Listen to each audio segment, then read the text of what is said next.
What is happening, folks? Phil Marks is here. Yeah, I told you the live streams would be coming soon, and here they motherfucking are. I'm super sorry if you hear some weird playback or anything like that. I am working out the kinks of all this. I've never done this, so I'm like right now so I'm listening to myself back on YouTube. It sounds pretty good. I've got AEW Revolution going on next to me. If I if I disappear for a moment, I'm just eating some delicious chicken that my lovely girlfriend made for me and some mashed patates. And I'm happy to be doing this. I was trying to get Hairline here. Maybe he'll pop in. Maybe other people will pop in. Yeah, so I don't know. I'm new to all of this. I'm very new. So forgive me if I don't know, I'm not as good as your typical live streamer you like to tune into. That's why it's called the beta show, baby. We got 8 people in here watching. What's up? What's up, Alt Jake? I see you in the chat. And yeah, this is cool. So what's gonna happen, guys, is so right now Daniel Bryan is stretching out Eddie Kingston, and it's pretty funny. So I can give you a quick recap of what I thought about the 0 hour and what I think about right now. Here, I'm going to do another mic test. I just want to make sure. Yeah, okay, so it's all good. Yeah, so the 0 hour, they had the tag match, the 8-man tag, or what was it, a fucking 12-man tag match? Whatever. I mean, Jay White grabbed the mic. He's over as fuck. He's awesome. Okay.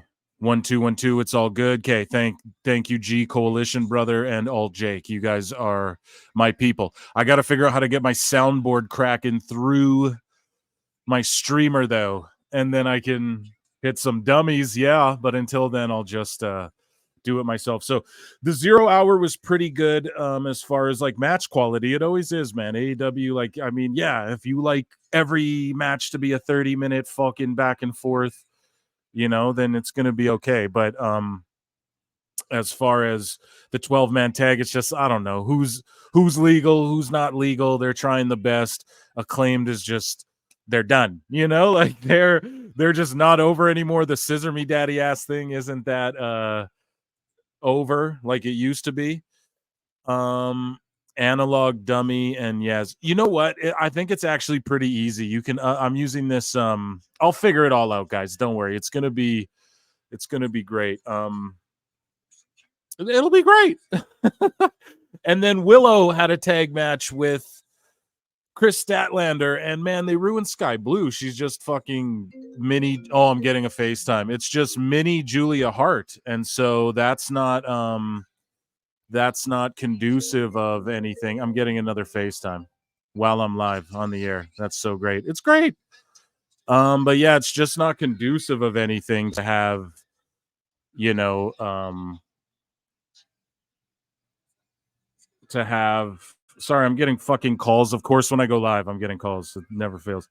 And it's hooked to my computer. I'm getting FaceTimes on the computer. So, but yeah, it's not conducive to have Sky Blue just basically be a mini brunette knockoff of Julia Hart. That's what I'm getting at, motherfuckers. And shout out whoever's calling me there. I love you. But yeah, so I don't know why they did that, but Stokely Hathaway was popping me on commentary the whole time, popping me big time. And so I got to unhook my FaceTime from my Mac. You guys got any tips on that or what? But yeah, so the pre-show was whatever. Okay, so this is yeah, so blah, blah, blah, blah, blah. Yeah, Alt Jake happens to me all the time at work. Nobody wants that's what it is, dude. Nobody wants to talk to me. I swear to God, I was messaging people for like 30 minutes, like, hey, you want to jump on the live? You want to jump on the live? Nobody. All of a sudden I'm getting FaceTimes when I say fucking and go live. For live streams, I don't know how many fucks I can get away with. I don't know how many Marty McFlyer might hop in with me. I'm not sure. But yeah, I don't know how many like F bombs. I don't know what I can say on the live. I'm gonna try not to get kicked off. And yeah, just everybody be kind in the chat. You know, I'm a noob. If anyone again has any pointers, hit me up. Let me know. And this is awesome though. I like this. I like this live interaction. We have lots of comments, man. Holy shit. We got lots of 10 people. Holy shit. That's 10 people who prefer listening to me talk about AEW than are going out of their way to probably pay. Okay, Takara Wrestling, please stop spamming the fucking chat, please and thank you. Oh, wait about 10 minutes. Well, too late, G Coalition brother number 17. It's too goddamn late. I already started going, so but yeah, now to catch you guys up on as far as what's going to happen. So the live shows, because this we're not able to go live on Pro Wrestle Times channel yet. We're not able to go live, but we're almost there, right? We just need to get the channel, I think, to 500 subs. We just broke 300. Yeah. Dude, I will read it, but you got to cut that shit out. And that's why I'm implementing super chats, because you got to be able to, I don't know how to get that going either, but like, you can't just be spamming this shit. Stop, dude, Takara Wrestling, I'll literally ban you. Stop doing it and I'll read it, okay? Stop doing it and I'll read it. If you do it one more time and I'm not reading it. Okay, but what's going to happen is, yeah, Takara Wrestling, I'm dead ass serious, dude. This guy is driving me nuts. Anyways, though, what's going to happen is I'm going to do the live shows and then I'm going to re-upload them onto the other channel. Yeah, dude. Here, I'm so sorry, dude. I'm going to hide you from this channel, okay? I'm so sorry, Takara Wrestling. Love you, but he says, my prediction is I got Darby going heel or some shit.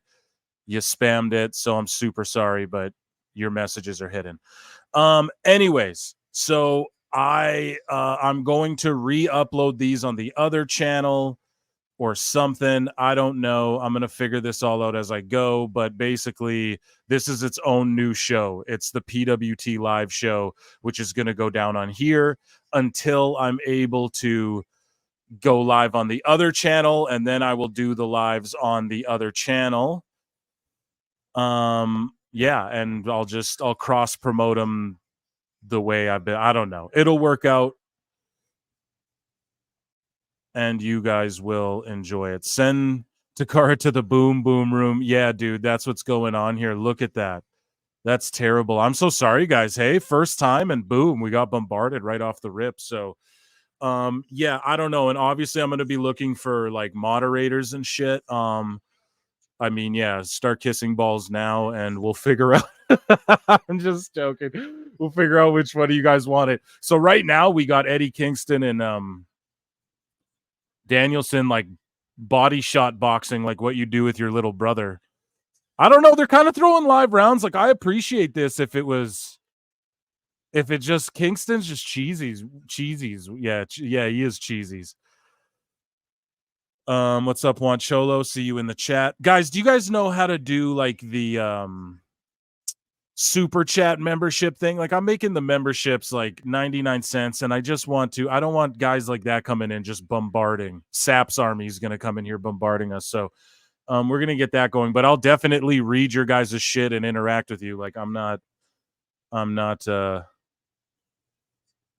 yeah, I'm not trying to ban people. Just don't spam and bug the shit out of my listeners. He's talking about Darby Allin. I predict Darby Allin's going to turn heel. Oh, it'll be great. That's awesome, buddy. Go to fucking Twitter and spam that shit out there. But yeah, Juan Cholo. Hey. I see you in the chat. Eddie Kingston pinned Danielson, guys. Wow. Wowza. That is no good. Yeah, soundboard. Maybe soundboard will be set up next time. Next time we go, unless I think I share my screen, and then I'll be able to share my audio with you. But yeah, and I hope you guys like that intro. All the graphic design and everything, I did that literally like 10 minutes before I went live. So this is all very new to me. In which I'll quit repeating myself in that way. Yeah, Chris Cannon, he fucking yeah, Eddie Kingston pinned Danielson, dude, stacked him up after I think like a lariat, then a power bomb. So yeah, I don't know. I'm gonna try and read the chat here as much as I can and stuff. So talk away, talk with each other, get to know each other. This is dope. And at any moment in time, I might start playing. I might throw on like SmackDown, Shut Your Mouth, or like No Mercy, or I've got a pretty good, collection of games here. So I might just switch the screen over. I might game some, I don't know, WrestleMania 2000 or some shit as we watch this pay-per-view as well. But I hope you guys have this on. And I don't promote like schmishmeagling anything either. You guys know what I'm talking about. But man, it's 2024, right? I'm sure you're adults. I'm not gonna tell you what to do, but just try and watch this if you can. And if you guys hear, there's the PPV. If you guys hear that start to bleed over me talking, let me know as well in the chat, because I don't want to get pulled down on some Don Stevens shit. You know what I'm saying? So far though, man, crowd is banging, matches are banging. I won't lie.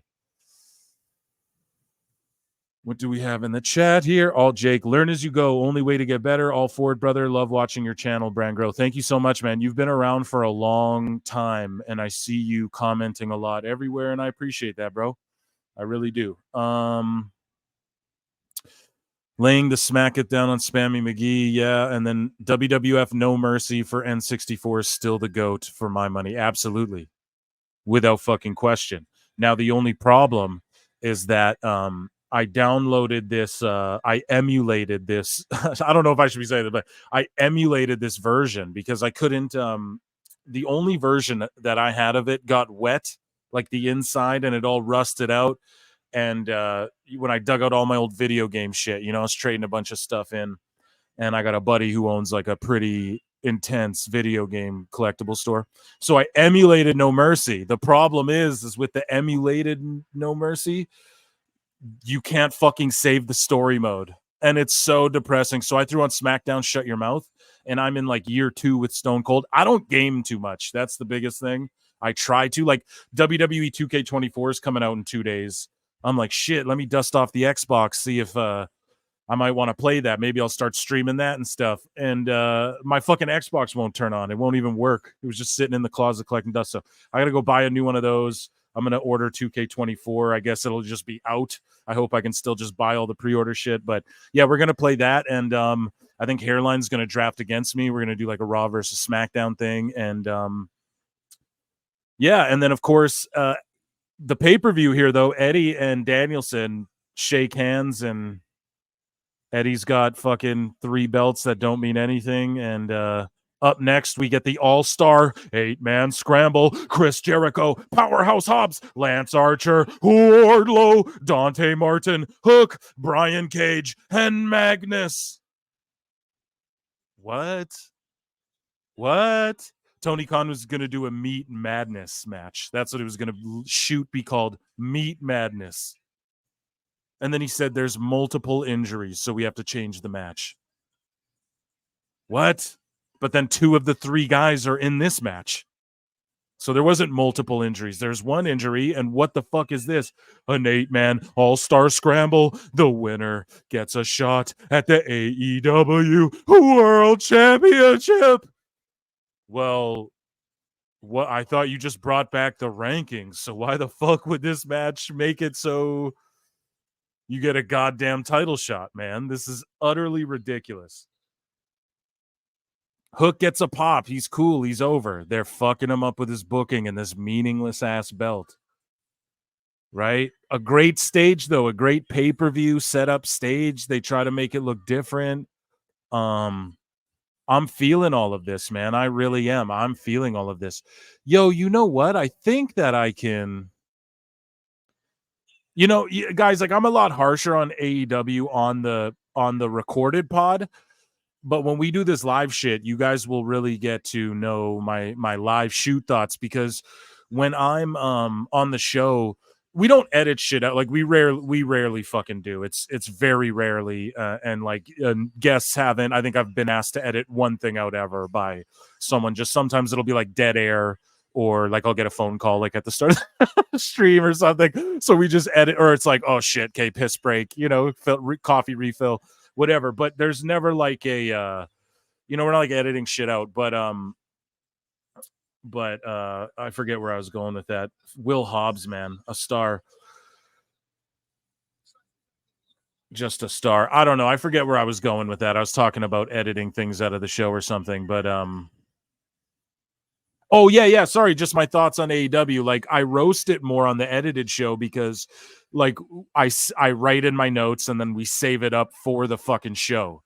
You know what I mean? So, like, I get on the show and then I'm just giving you, like, my overall underlying thoughts, and it's usually, like, overall bad. While I'm watching the match, I'll pop for shit or go, oh, this was great, or it's great, or they should do more of this, or here's what I like, you know? And you try, who's this guy? Who's this Magnus guy? Imagine if, like, Tony Khan pushed the luchas he's had signed to his roster for 4 years as hard as he's pushing these CMLL guys. Here, let me check out some chats, you guys. So this is what I was trying to figure out here. I think there's a way, guys, where I can, like, show chats on the screen. And, oh, here, comments. We got 52. Holy shit. And a bunch of them are from that one guy spamming. So I think I can show chats. These ones, what the fuck happens if I star this? So I'm going to star one. Let's see what happens. Nothing. It just stars it. Okay. And I can time out people. Oh, do you know what I should have did? I should have just timed out my dude. You know? I should have just timed out that dude instead of muted him here. I'm just gonna click timeout, see what that does. But because, yeah, that was harsh, just completely muting him. He's like, oh, I won't stop till you read it. And it's like, well, I would have read it. Just calm the frick down, buddy. Here's Adam Cole in a fucking wheelchair, the worst faction in human history. Wardlow on Dynamite, he goes, I fought, or on Collision rather. Sorry, he goes, oh, I did this for myself. I picked myself up off of the ground and I did this for myself and blah, blah, blah. No, you didn't. You fucking turned to this faction. You know what I mean, dude? You turned to this faction that that, like, helped pick you up off the ground, and you didn't do it for yourself or by yourself.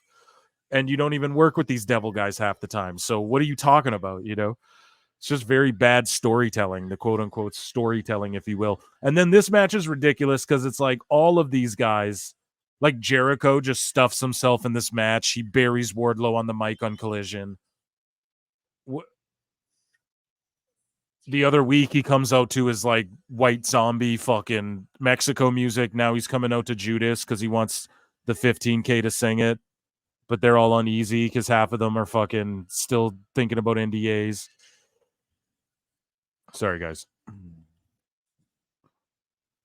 Yeah, I'm gonna find some really cool like be right back screen thing as well. But I didn't set that up. I just wanted to get cooking live.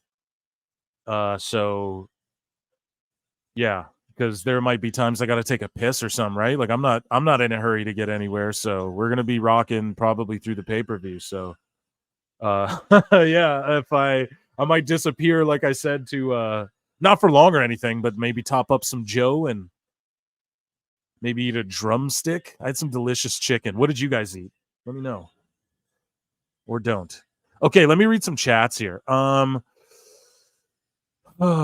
okay, guys. So in the here, I'm just gonna read all of the free chats, and I'll try and put them all up on the screen. When I start doing this more and more and more, I'm gonna put the super chats on screen and then read the super chats or the member chats. So go become a member, please. 99 cents. And what happens is the clips will be live for members before anyone else. Like, and sometimes those are up before the full podcast is even up, right? So, and I'm just trying to, yeah, it's I don't know. If you guys support this more, then I can fucking chill and do more PWT, you know? And obviously, dude, we're not trying to oversaturate. You guys know I'll take off for 2 weeks and then come back with some fucking hot news and some. Look at, so we got the big meaty men. So they didn't do Meat Madness, but the meat guys threw all the cruiserweights out of the ring. And then we have 4 guys and the crowd's chanting meat anyways. So it is Meat Madness. This is fucking Mark shit, dude. This is your response to WrestleMania. Okay, I'm going to read some chats, I think, and put them up on the screen. So from Chris Cannon, Greensboro is a wrestling town from way back. Yes, sir, it is. And it's the perfect place. They actually called an audible. AEW is, this show is going to be, I think, somewhere. I think they were going to go to Chicago with it or something, if I'm not talking out of my ass. And it was sorry, I'll get that back up there. And they switched it to Greensboro last minute. So now we're having a pose off. And Scott Hall is the guy who said it. Never be a body guy. I think he told that to Diesel years and years ago. And Diesel's like, well, what do you mean? And he goes, well, if your gimmick is you're flexing all the time, then as soon as your body goes, the gimmick goes, you know? So don't even like look good, look jacked up, but don't make flexing and shit your thing. Because if that ever goes away, then it's everything's gone, right? And not to shit on anyone, Steiner, Luger, you know. Okay, reading more chats. G Coalition brother. Hold on, we got a big meaty moment here going on. So can you guys hear this? Here, I'll put this. Me. Now, Hairline hates the meat chant. What do you guys think of the meat thing? I like it, but what I don't like, because like I'm okay when fans organically come up with things. That's the best shit in wrestling. But what I don't like is when sorry, I'll get to that chat in a second. What I don't like is when guys are or when Tony Khan books a Meat Madness match. Like, why is that a match? You know, why would that even be a thing you're doing? Yeah, I don't know. So we got Wardlow and Archer trading. Archer's the biggest travesty ever. People go, Wardlow's a flop. What about Archer? Like, he got over in Japan, but like, how the fuck did no one do it? How did Tony Khan not do anything with this guy? And then we got Rick Knox in there. Also, guys, let me know. Or no, I do know. Never mind. I was going to say, how many of y'all listen to Cornette? But I already know because I see the numbers. Literally, all of my listeners listen to Cornette too. And it's like, oh, God. See, there you go. Like, Archer can do that. Save it for a big pay-per-view moment, you know? But he'll do it on Dynamite. So it's like, I'm at the moonsault spot. I don't know what the delay is either, but we got fucking Archer doing luchador spots.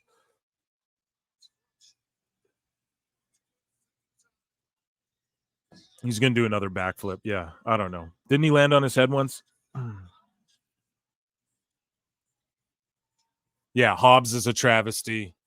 I saw some people, some marks online going, "Oh, fucking AEW! Don't say Max Caster and them people I hate." This is literally it. I hate WWE fans at Pro Wrestle Times on Twitter. By the way, guys, on X, and you can see fucking Wardlow's doing Hurricane Ranas, man. Like, get out of here. And then Jericho comes in with a code breaker, and he's gonna pin out Wardlow. Oh my god, dude. Hook saved him. But yeah, this guy's like, don't send the Acclaim to fucking WWE. It's like, dude, Acclaimed were tailor made for NXT. They'd be so good at NXT. So guys, tonight I'm smoking marijuana and I'm drinking water and drinking some coffee.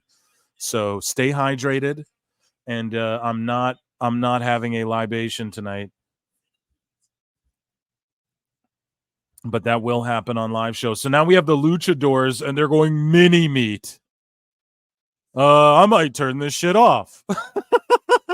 I might turn this show off.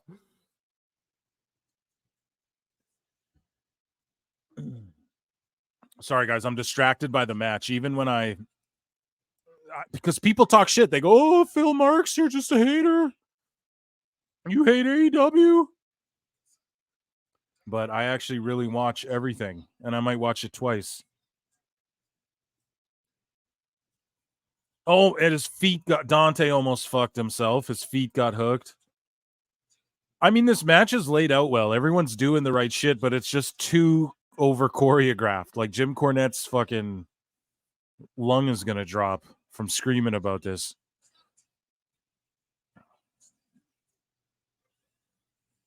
Oh my god, a fucking Macho Man double axe handle from Hook. And he's selling it like he just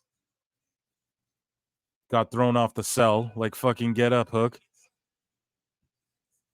So now I don't know. I was gonna go live and put the pre-show on and like watch it on YouTube with you guys. Now I don't know. I think that's transformative enough where I wouldn't get pulled down for doing that. So like when WWE does kickoff shows and stuff, I'm gonna try and like watch those with you on YouTube and then go into the pay-per-view with you guys as well, and we can watch them. I'm not gonna do this all the time, but like once a week minimum.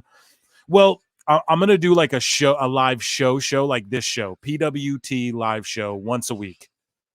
But I might just hop on for like an hour here or there and just give you some thoughts. You know, I'm gonna start doing that too. It's really important. And YouTube, ever since I made partner, and they see how much you guys watch the videos, they've been nagging my ass to go live. Like legitimately fucking messaging me, like go live. So I don't know. This match isn't so bad. Like I'm a mark, so I'm down, but it's just no one's really getting over from this. Like Martin almost pinned Cage out. And there's just 8 guys. So is it one pin you're done? It should be elimination style. And then, this is what I mean, man. AEW makes no sense. We have rankings. Okay, we're going to have this 8-man match to bypass the rankings. Here's how you work it into kayfabe. Ready? Ready, guys? Listen to your boy Phil. Here's how we do it. All you do is you say, well, this is an 8-man elimination style. So whoever, and then Dante Martin, as I'm going on my epic rant, Dante Martin catches his legs again and almost dies doing a flip over the fucking top rope. Now he's falling off the middle rope. He's botching. He's botched his high flying. Why? Maybe because he twisted his fucking foot around flipping off a ladder in a Ring of Honor show no one was watching. Anyways, this is all you do. You say this match is 8-man elimination. So you beat 8 guys. The winner of this bypasses the rankings because it's like 8 fucking guys going down at once. There you go. But instead of explaining that, and why is this CMLL guy in this match? They can't be like, oh, here's our top guy in CMLL. Like he's the next in line for the title there. So we're going to put him in this match. Nothing. And this guy's just doing WWE moves. He did a 619 and then Austin Theory shit and then Chris Jericho shit, all in one sequence. Now he's doing Andrade shit. Literally. What the fuck? Now, let me guess. A double stomp off the top? Like, what is he doing? Okay, here comes Archer. He's going to do a flip with a luchador. I don't want to see him land on his fucking neck again. Guys, I will get to chats. I just have to watch this and ramble. Let me talk to you.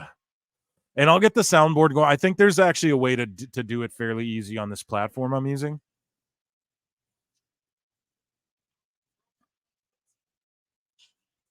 Okay, a chokeslam right to hell.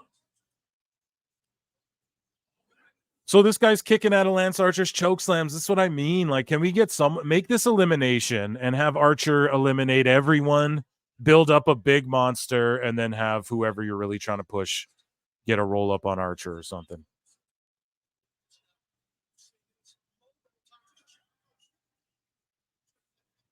Jericho's going to sneak in and get the win, watch.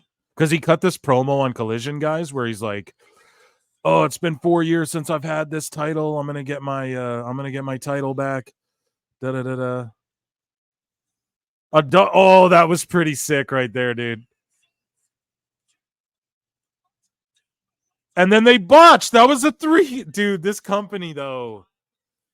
Okay, Jericho, for those of you who aren't watching, Jericho did a lion salt off the second middle rope, as he does, to Lance Archer. And then the luchador, Magnus, did a lion salt off the bottom rope of the opposite side onto Archer, and they connected at the same time. But then Knox went down, counted to 3, but nobody realized, and then he counted to 4. Like, it was a 3, and then the guy kicked out on 4. Now, maybe AEW botches, I'm sure we'll pick that up and break down if that's what happened. I'm 99% sure that's what happened. Snap power slam by Hobbs. You know, Rick Knox, he doesn't annoy me as much as these other refs. It's just that he's incompetent and will let people get literally knocked the fuck out.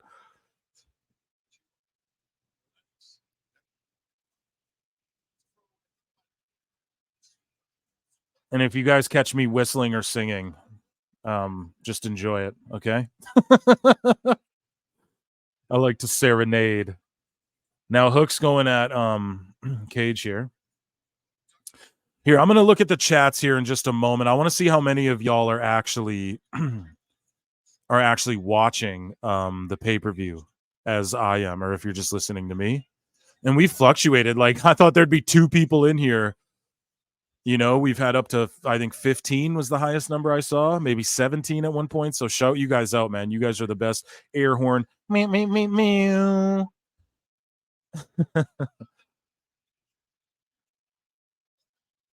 Everyone throws super kicks too. Just fuck off already. And this is what I mean with this 8-man match. It's just everyone hitting big moves. It's just big move porn. It's like, okay, well, what if Wardlow eliminated someone? Then it would actually mean something.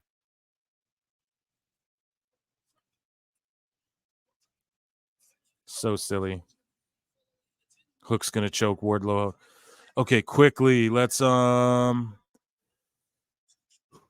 we got not so G Coalition brother. Hopefully you're still with us. So not sure Danielson is healthy enough to carry a title. So not surprised Kingston won. Yeah, but I mean, it's not even about health. It's about like when the Hardy Boys came in. So Jericho's got like they have a rear naked choke lion tamer on Wardlow. And then like Brian Cage is throwing super kicks that aren't even landing on people. Like, come on, man. I'm not saying shoot hurt the guy, but fucking like lay it in.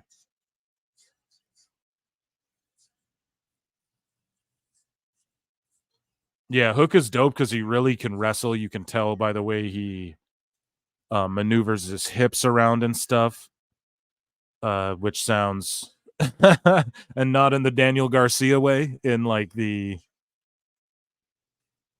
wrestler way. Hook's very good for his age too, but then you see someone like Logan Paul and it's just like, what the fuck? But Hook's really good at, like, you can tell he really shoot. He can shoot, he could probably twist you up.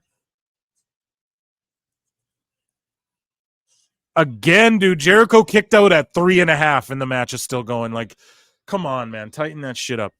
Okay, but listen, Danielson carrying a title, fuck him winning a title even. It's just about like when the Hardy Boys came in, put the tag belts on them quick. When Danielson comes in, have him versus Kenny and have Danielson win the fucking belt real swift.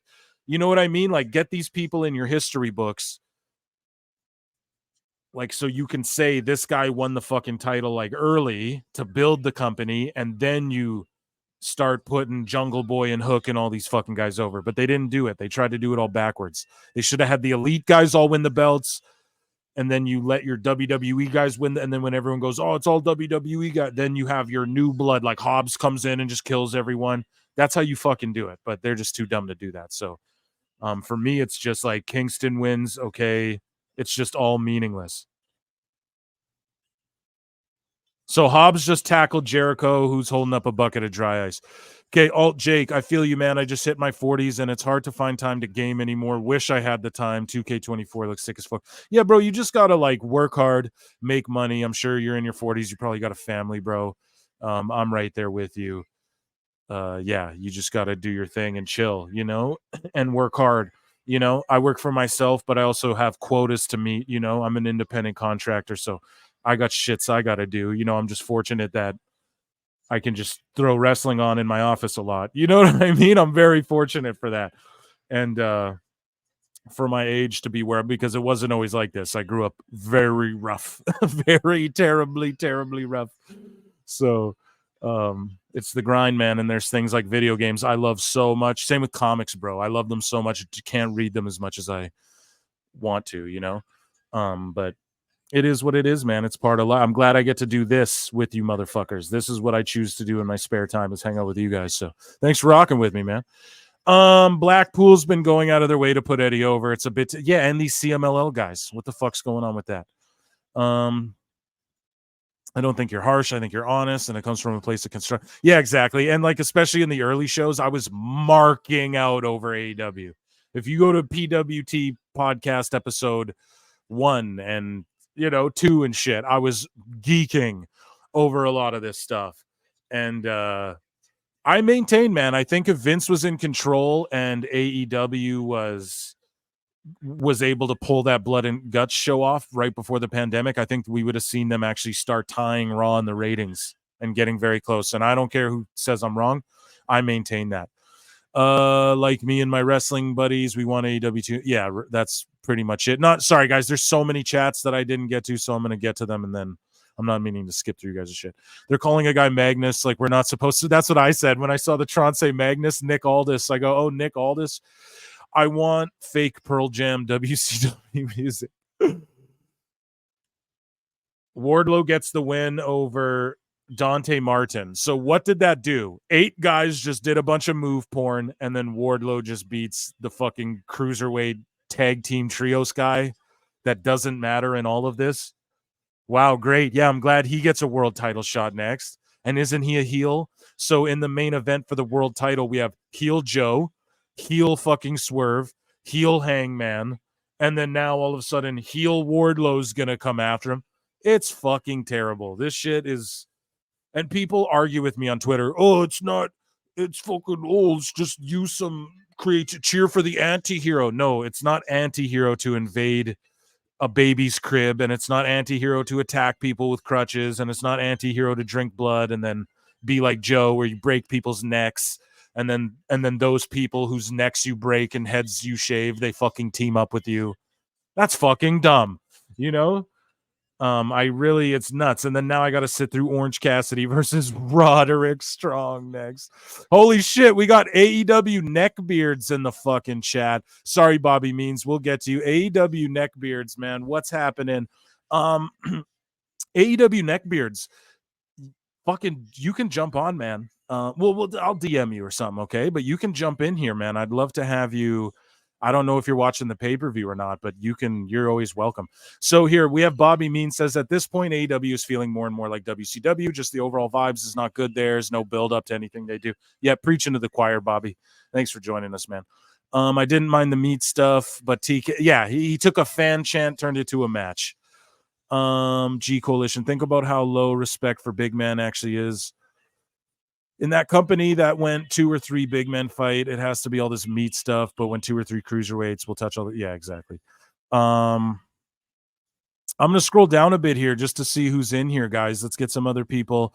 So we got Big Spitz refusing to spend money on this company. I barely watch WWE stuff either or anything else. I enjoy hearing of the dumb stuff AEW does. Well, you've come to the right channel, man.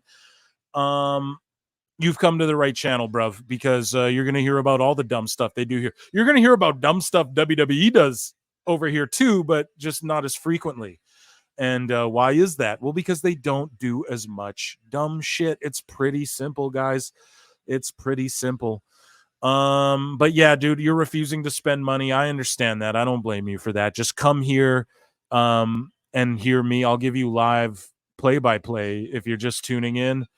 Yeah, I'm fucking missing out on the chat. I missed out on AEW Neckbeards hollering because I am actually watching the matches. I actually study the shit. I'm a pro wrestling fan and connoisseur. Yeah, I don't know. I really tune out when Orange comes in. I'm a Orange Cassidy geek too. At the beginning, I was like, wow, if they make like a light heavyweight, junior heavyweight division and they make him the head of that division for a while, this could really fucking work. This could be something with this guy. Nah, he's like 40 and they're insistent on pushing this guy as their international champion, this American. What international appeal does this guy have? You know what I mean? And I don't know if you ever saw him on The Floor is Lava, but he fucking sucked and was embarrassing. So, yeah. I have the Orange Cassidy tee. He's cool. Like, I like the gimmick. And I know it's like, oh, you like the gimmick? But it's like, yeah, I do. But just not the way they use it. You know, it would be way more effective if they used it in not such a serious way. This gimmick isn't meant to be serious, you know? And like when the Hurricane pinned The Rock on Raw that one time, that's how you book the fun. That's how you book Orange Cassidy, the way the Hurricane was booked. You know what I'm saying? Like, but no. And then one day he goes serious and like Shane Helms or whatever. You know what I mean? So, but either way, Roddy Strong's the shit. But this whole devil thing is just dead in the water. Oh, I'm so glad that fucking Miro and Jay White aren't fighting for the international title. I'm so glad Orange Cassidy's had it for 7 million years and he lost it for 2 seconds and then won it back. And they're still pushing this. Orange is injured. Oh, his ribs are damaged and he's fucking injured. Go fuck yourself.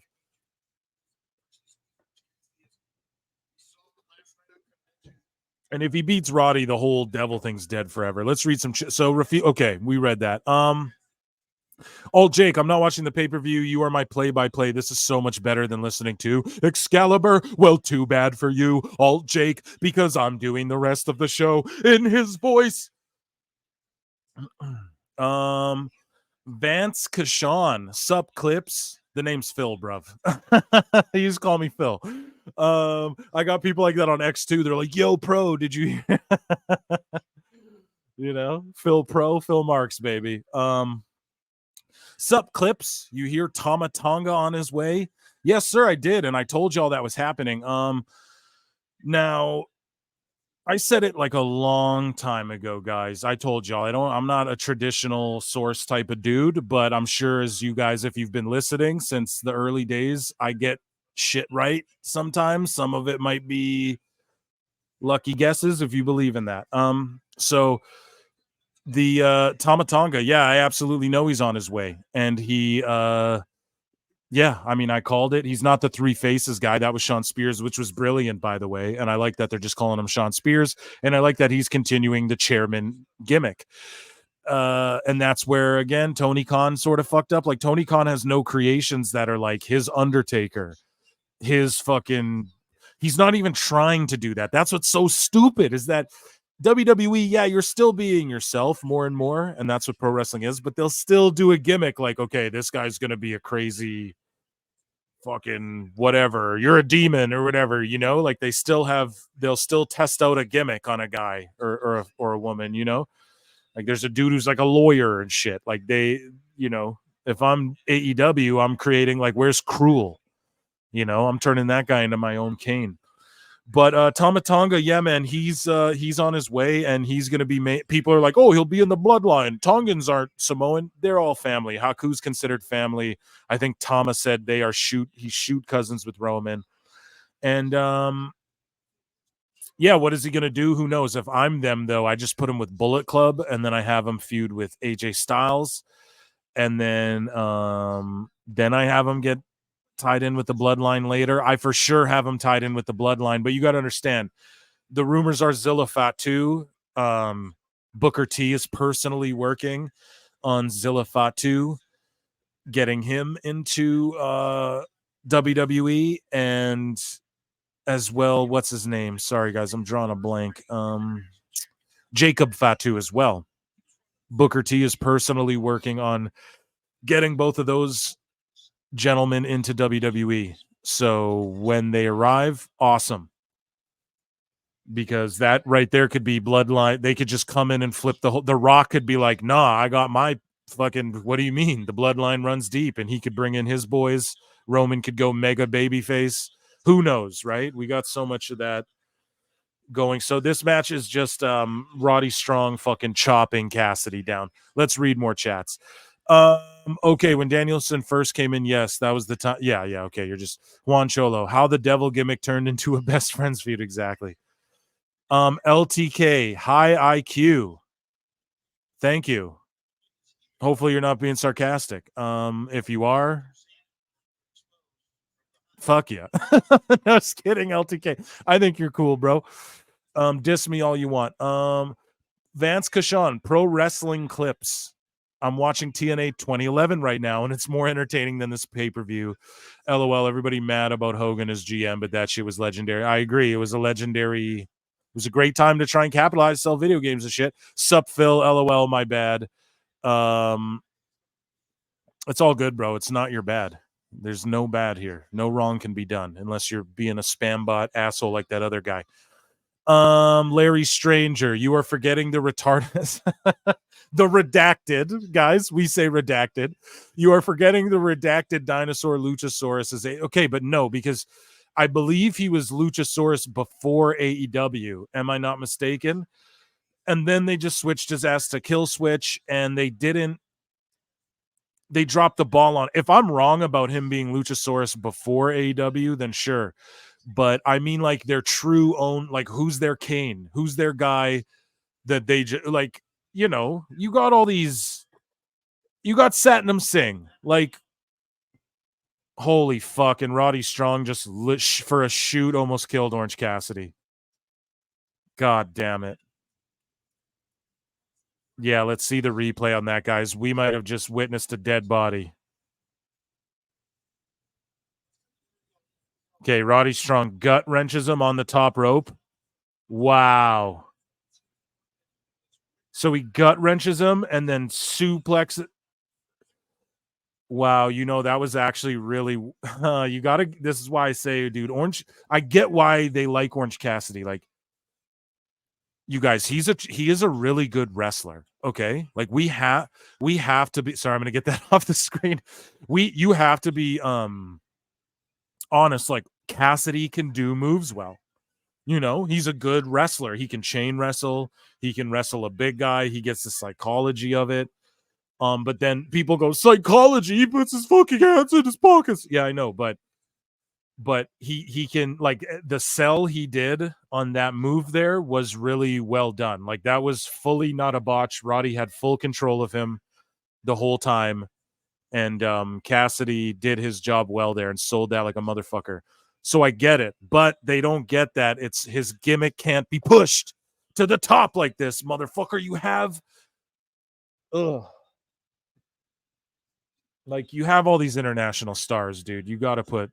But anyways, the point I was making before, Satnam Singh, put him in a fucking mask and call him the Yeti. Not really, but call him something. Do a gimmick with him, and then when that runs its course and he shakes all of his greenness off, and then you feel like he's ready, then fucking bring him out and make him without a mask and call him the next Great Khali, you know? But again, they just, the way people go, oh, WWE only put the belt on Jinder Mahal because he done. That's what they did with Satnam Singh. They brought him in to be the guy, to get the clicks from the Indian audience on YouTube. That's what it is. Because what India's good for is social media impressions, right? And then like the YouTube ad revenues and shit like that, because they watch all of their WWE on social media for the most, like a lot of, there's so many people out there just watching YouTube. And that's why they don't go do like a big India show in India where they fill 80,000 people. That's why they don't do that. Because like they're good for social media. They're not good for like translating into like US dollars. Now, Roddy, man, he's just so incredible doing all of this nice like chain wrestling type, swinging him around, doing all of these. Oh, here, I think Marty McFlyer. Yo, I might get someone on the stream with me here. I hope you guys are cool too with me reading the chat. Sorry, guys, there's so many fucking chats. Next show I do, and from then on, I gotta leave it to members and super chats. But this one, I'm going to read as many as I can. And my loyals, man, you guys know who you are. But 99 goddamn cents, and you'll get guaranteed read every time. Sorry, guys, staying hydrated. And we're snowed in here where I'm at. I tried to get a pie and a beer earlier. Nah. Snowed in, man. And I'm a big dude. I'm 6'4", and I walk out my door and there's fucking snow up to like above my waist. And that's a chute, right? And so I'm digging my way out. Girlfriend's freaking out. She don't know how to drive in the snow. It's hectic, man. Let's read some chats here. Roddy's just going to stretch this goofball, and then Orange is going to pull it off in the end. Ready, guys? Shocker. Can you bet wherever you guys are? If you can bet on fucking wrestling, Orange is going to win still. Okay. G Coalition brother, skinny American indie man with a lazy pockets gimmick holds the international. Yeah, okay, we know. Sup, Phil? Tobin Crew. Sup, Phil? Do you see Ricky Stark's contract come to an end? Yeah. I really wish I had my soundboard. Yes, I did. And now look at all the AEW freakazoids. Oh, LTK. Yeah, we'll get to you, brother. Yeah, thanks, man. I really appreciate you being here rocking with us. The Ricky Stark, so his contract's up. Yeah, man, he's going to WWE. I think QT Marshall tried to get a job there and thought he had one, and then when he didn't have one, he went back to AEW. That's what I'm hearing, but not that I can't. I'm not SRS here, so I'm not dropping any news or whatever. But I'm hearing like and you see in an interview, he was recently, QT Marshall said like, no, I agreed with Punk. Like I didn't want to be on Collision with Hobbs and shit doing QTV. So it was literally Punk like trying to keep QT off of, like trying to get Hobbs away from that bullshit. You know what I mean? And that's why they all hated him, because he was going against their lousy ideas. But yeah, so Ricky, man, he could be NXT champ tomorrow, come in and just beat Dragunov. He could come in, he could be in Cody's corner at WrestleMania, and then he just debuts in NXT or debuts on SmackDown. You know what I mean? And that could be a cool little way to kind of get him over, because then Michael Cole at WrestleMania at the biggest event could be like, oh, there's Diamond Dallas Page and Ricky Starks. It's so sad Dustin Rhodes won't be there to walk Cody out and shit, because fucking Tony Khan. And then these fucking marks go, oh, how dare they not give Sting the footage to use for his retirement match? Well, how about you let them use fucking Dustin Rhodes, you little pricks? I know that they're asking. I know they've asked, okay? Myself, Undertaker, Conrad Thompson, we've all alluded to Goldust on our podcasts possibly being in the Hall of Fame soon. There's a reason for that, folks. And yeah. And I don't know why they didn't make that happen. WWE and AEW should have exchanged that. Sting's footage for fucking Goldust Hall of Fame / appear at the fucking thing with Cody. But anyways, I'm all over the place here. Ricky Starks, man. Yeah, he's going to come in. Hopefully he wins a belt or something. AEW geeks are turning on him. He considers himself an AEW Ridge. So shout him out, man. Bam, bam, bam, bam. Analog soundboard. Yeah, shout out Starks. And he's going to hopefully make some waves. I can't wait for MJF to come back, though. Yeah, but what is he going to do, Big Spitz? What is he going to do? Fucking, what is he going to do? The same, oh, WWE, trash WWE some more. What is he going to do? You know, it's just like it's too little too late. And then if he goes to WWE, he ain't going to be able to say half the shit that he says. But that's not a deterrent. I wouldn't say, but his value's only going to go down. They're going to give him less money. And I think he's locked in for a while. So the MJF situation is he, back when Wardlow squashed him and he did that quote unquote no show, he re-signed then, guys. He locked in for like 7 years or some shit. Millies and millies, right? Like he already was locked in like a long time ago. People get so mad when I say that on X, but it's the fucking truth. So, but yeah, MJF comes back and then what? We have another top heel. Like he's a lousy babyface, and I don't care what anyone says. All that. Okay, Roderick Strong might get him. Roddy just beat Cassidy for the. So there you go. Hopefully you didn't put money on what I said. I thought they were doing the Super Cassidy gimmick even longer, but I don't know, man. It's just dumb that Americans are. It's Moxley, Strong, and Cassidy, and then I think Ray Phoenix won it by accident once when Moxley got shoot KO'd, and he's from Mexico, so yeah, that's international, but that's also North America. So how about we talk about getting someone from like Takeshita and Jay White and Miro, people from other fucking continents and part of countries and places in the world, instead of just a bunch of North Americans. Like that's what your fucking TV title's for, you fucking idiots. Like you're fucking you're based out of America. TNT television. Okay, Kyle O'Reilly's returned. He's going to join them though. Kyle O'Reilly's here. He's not brawling them yet. And poor Bobby Fish is in like MLW or something, for fuck's sakes. Fuck you guys if you hate on Fish, by the way. I love Bobby Fish. And he's a real shooter. But that shit he was talking about Punk was stupid, but he's like, oh, as a martial artist, Punk didn't lay down. It's like, it's pro wrestling, bro. Okay, it's going to be some sort of swerve here.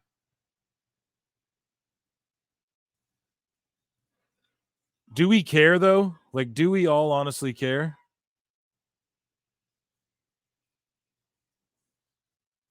We're going to get Adam Cole and Kyle O'Reilly and Roderick Strong versus Matt Taven and what's his name?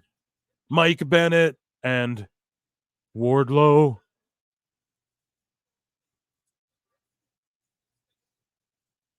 Do we care, though? Does anyone care about this? So Kyle O'Reilly just rejected Roderick Strong's T-shirt, and he looks real sad. And he's not really joining them, I guess.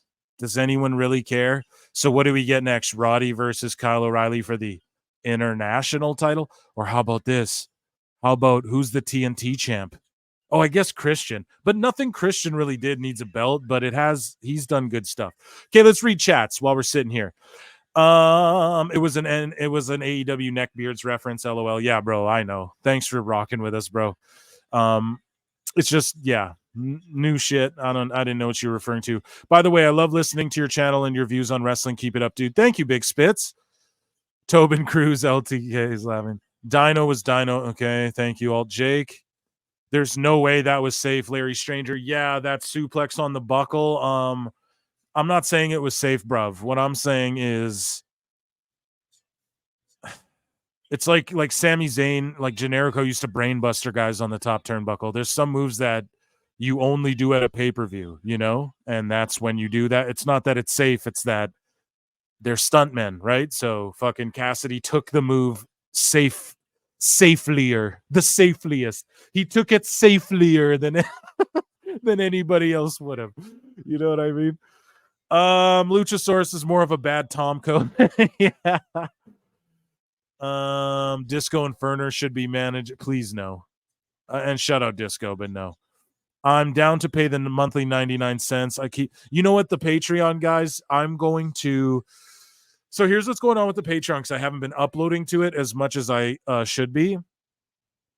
And the reason is because I don't have time, as we were talking about earlier with my friend Alt Jake here, as we grow and grow. And as we get busier as men in this world. No, but you know, I'm doing so much writing and editing, like for my shoot work, to where the editing of just like fun YouTube shit and doing watch alongs for Patreon, that is not okay. Now Moxley and see, as soon as I start getting into interesting shit, I get interrupted. Moxley and Castagnoli are doing Legion of Doom. They came out wearing the hockey pads with the spikes, and people kind of popped, but it's like just cosplay wrestling, man. Anyways, though, the Patreon is like, it's just basically another avenue to support us and to get your name shouted out on the show. And I'm actually going to delete all of the Patreon tiers and then reinstitute them cheaper.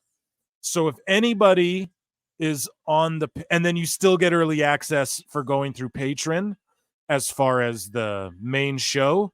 But then the clips, if you go through the clips, then you get early access to the clips. So that's how I balance that out there.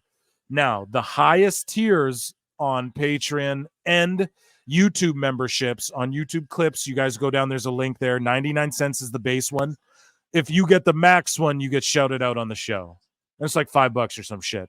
Can't remember. But I'm going to change. So if you're on the Patreon and you're listening to this right now, it's going to remove you. I need you to re-sign back up, okay? And it will be a little cheaper on your wallets there. And the highest tiers on both YouTube membership and Patreon will get shouted out on the show. Everything else is just supporting as best as you can. But with YouTube members, if you pay the 99 cents, you become a member. Let's say you're a member for like a month or whatever. Members get their chats read as well. So when I'm doing the live shows, members, all your chats will get fucking read. Do you know what I'm saying? So I hope that makes sense, and I hope it will make sense as we go. Okay, I'm a better booker than TK here. So thanks, Alt Jake, and everyone. If you could just consider joining, it'll just enable me to do this more and more, and I just want to do this so much with you guys. I love doing it with you guys, and I hope you like the 80s fucking aesthetic. I'm actually a 90s baby, but just that late 90s, early 80s. My girl this year for New Year's Eve, we got wine, champagne, we got the nice food and all that, and then instead of watching like Ryan Seacrest's New Year's Eve bullshit, we turned on I looked up a old it was like the year 1989 turning into the year 90 or whatever, New Year's Eve, and I fucking threw that on and I synced it up, and we were just vibing, man, to like Martica and shit. It was awesome. So we got FTR, shout out Dax Harwood, who blocked Pro Wrestle Times for what I don't know. I only ever put him over, but he blocked me because I was probably talking shit about someone by proxy. And we have the wannabe Legion of Doom, BCC versus FTR. I mean, this is a great match, but no build because they brawled a couple times. Okay, BCC's been feuding with the CMLL motherfuckers. So excuse me, guys, hiccups. So what the fuck's going on there? What's the story here? Who's mad at who? Who's heels? We never know. Oh, be nuanced. Cheer for the anti-hero. Oh.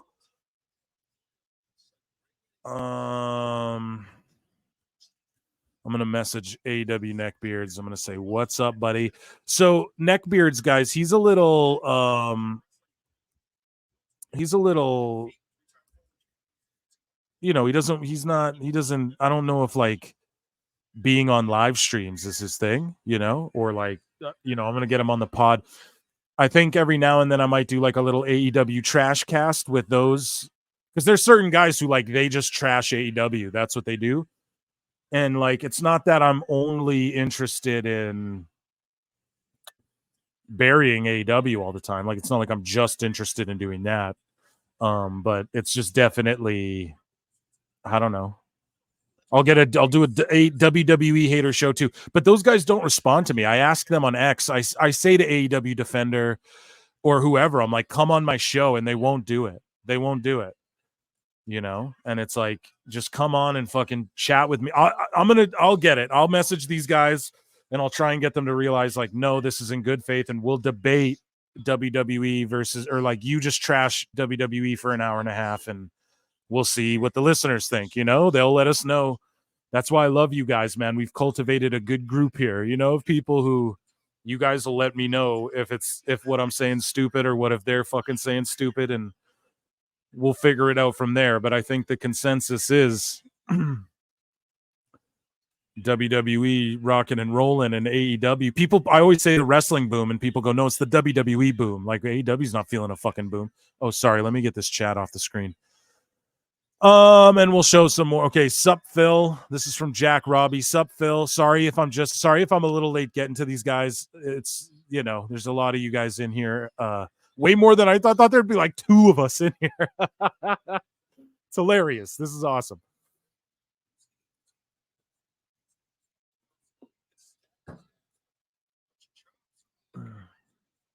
And they're just slapping each other.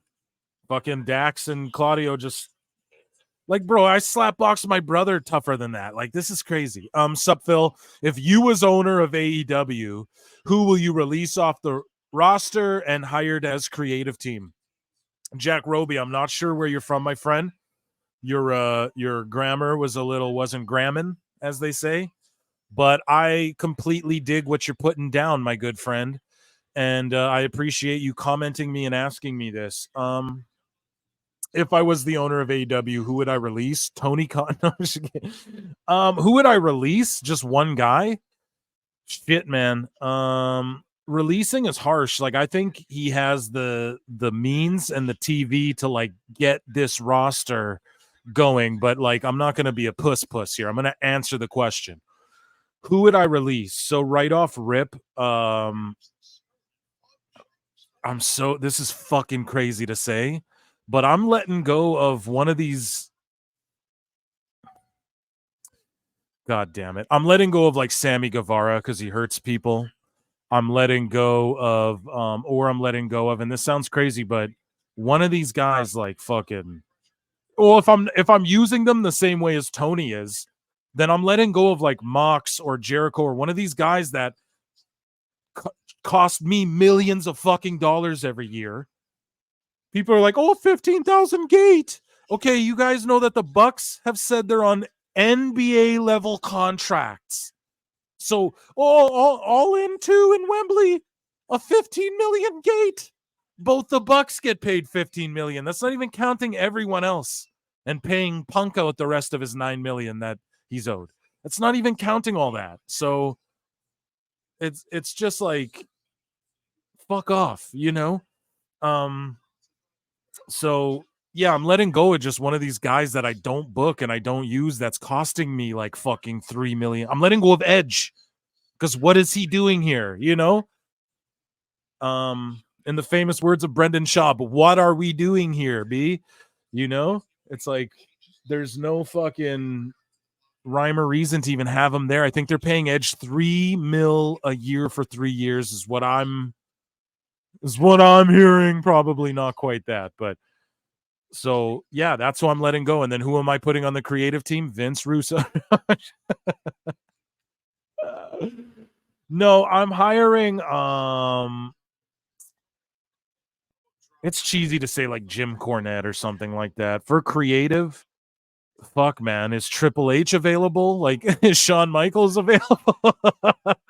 Because I mean, I don't know if it's about hiring anyone. I think it's just about, okay, you have Jeff Jarrett there, you have Dean Malenko there, you have Arn Anderson there, you have fucking, Pat Buck even. Our guy Marvin Movie Monster was trashing him on the pod. Okay, but he's booked WrestleMania segments and shit that have gone over with people. You have all the people there, dude. Yeah. Shmee time.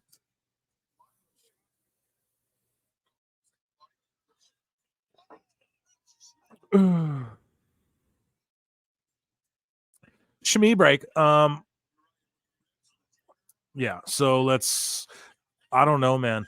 It's weird. I don't feel hard done by that FTR blocked me, but I do feel when he shows up there, I'm like, oh, I gotta cheer for this guy who fucking hates me. For nothing. I didn't even do anything. Let's read some more comments. we got the same people in here, so let me read some. Sorry, I'm going to do this quick here to try. Cassidy is a good wrestler, and I like that he has a gimmick, but the gimmick itself doesn't fit a badass push or quote unquote sports based wrestling, WWE sports based wrestling. Guys, I'm so sorry they haven't proved that to you now.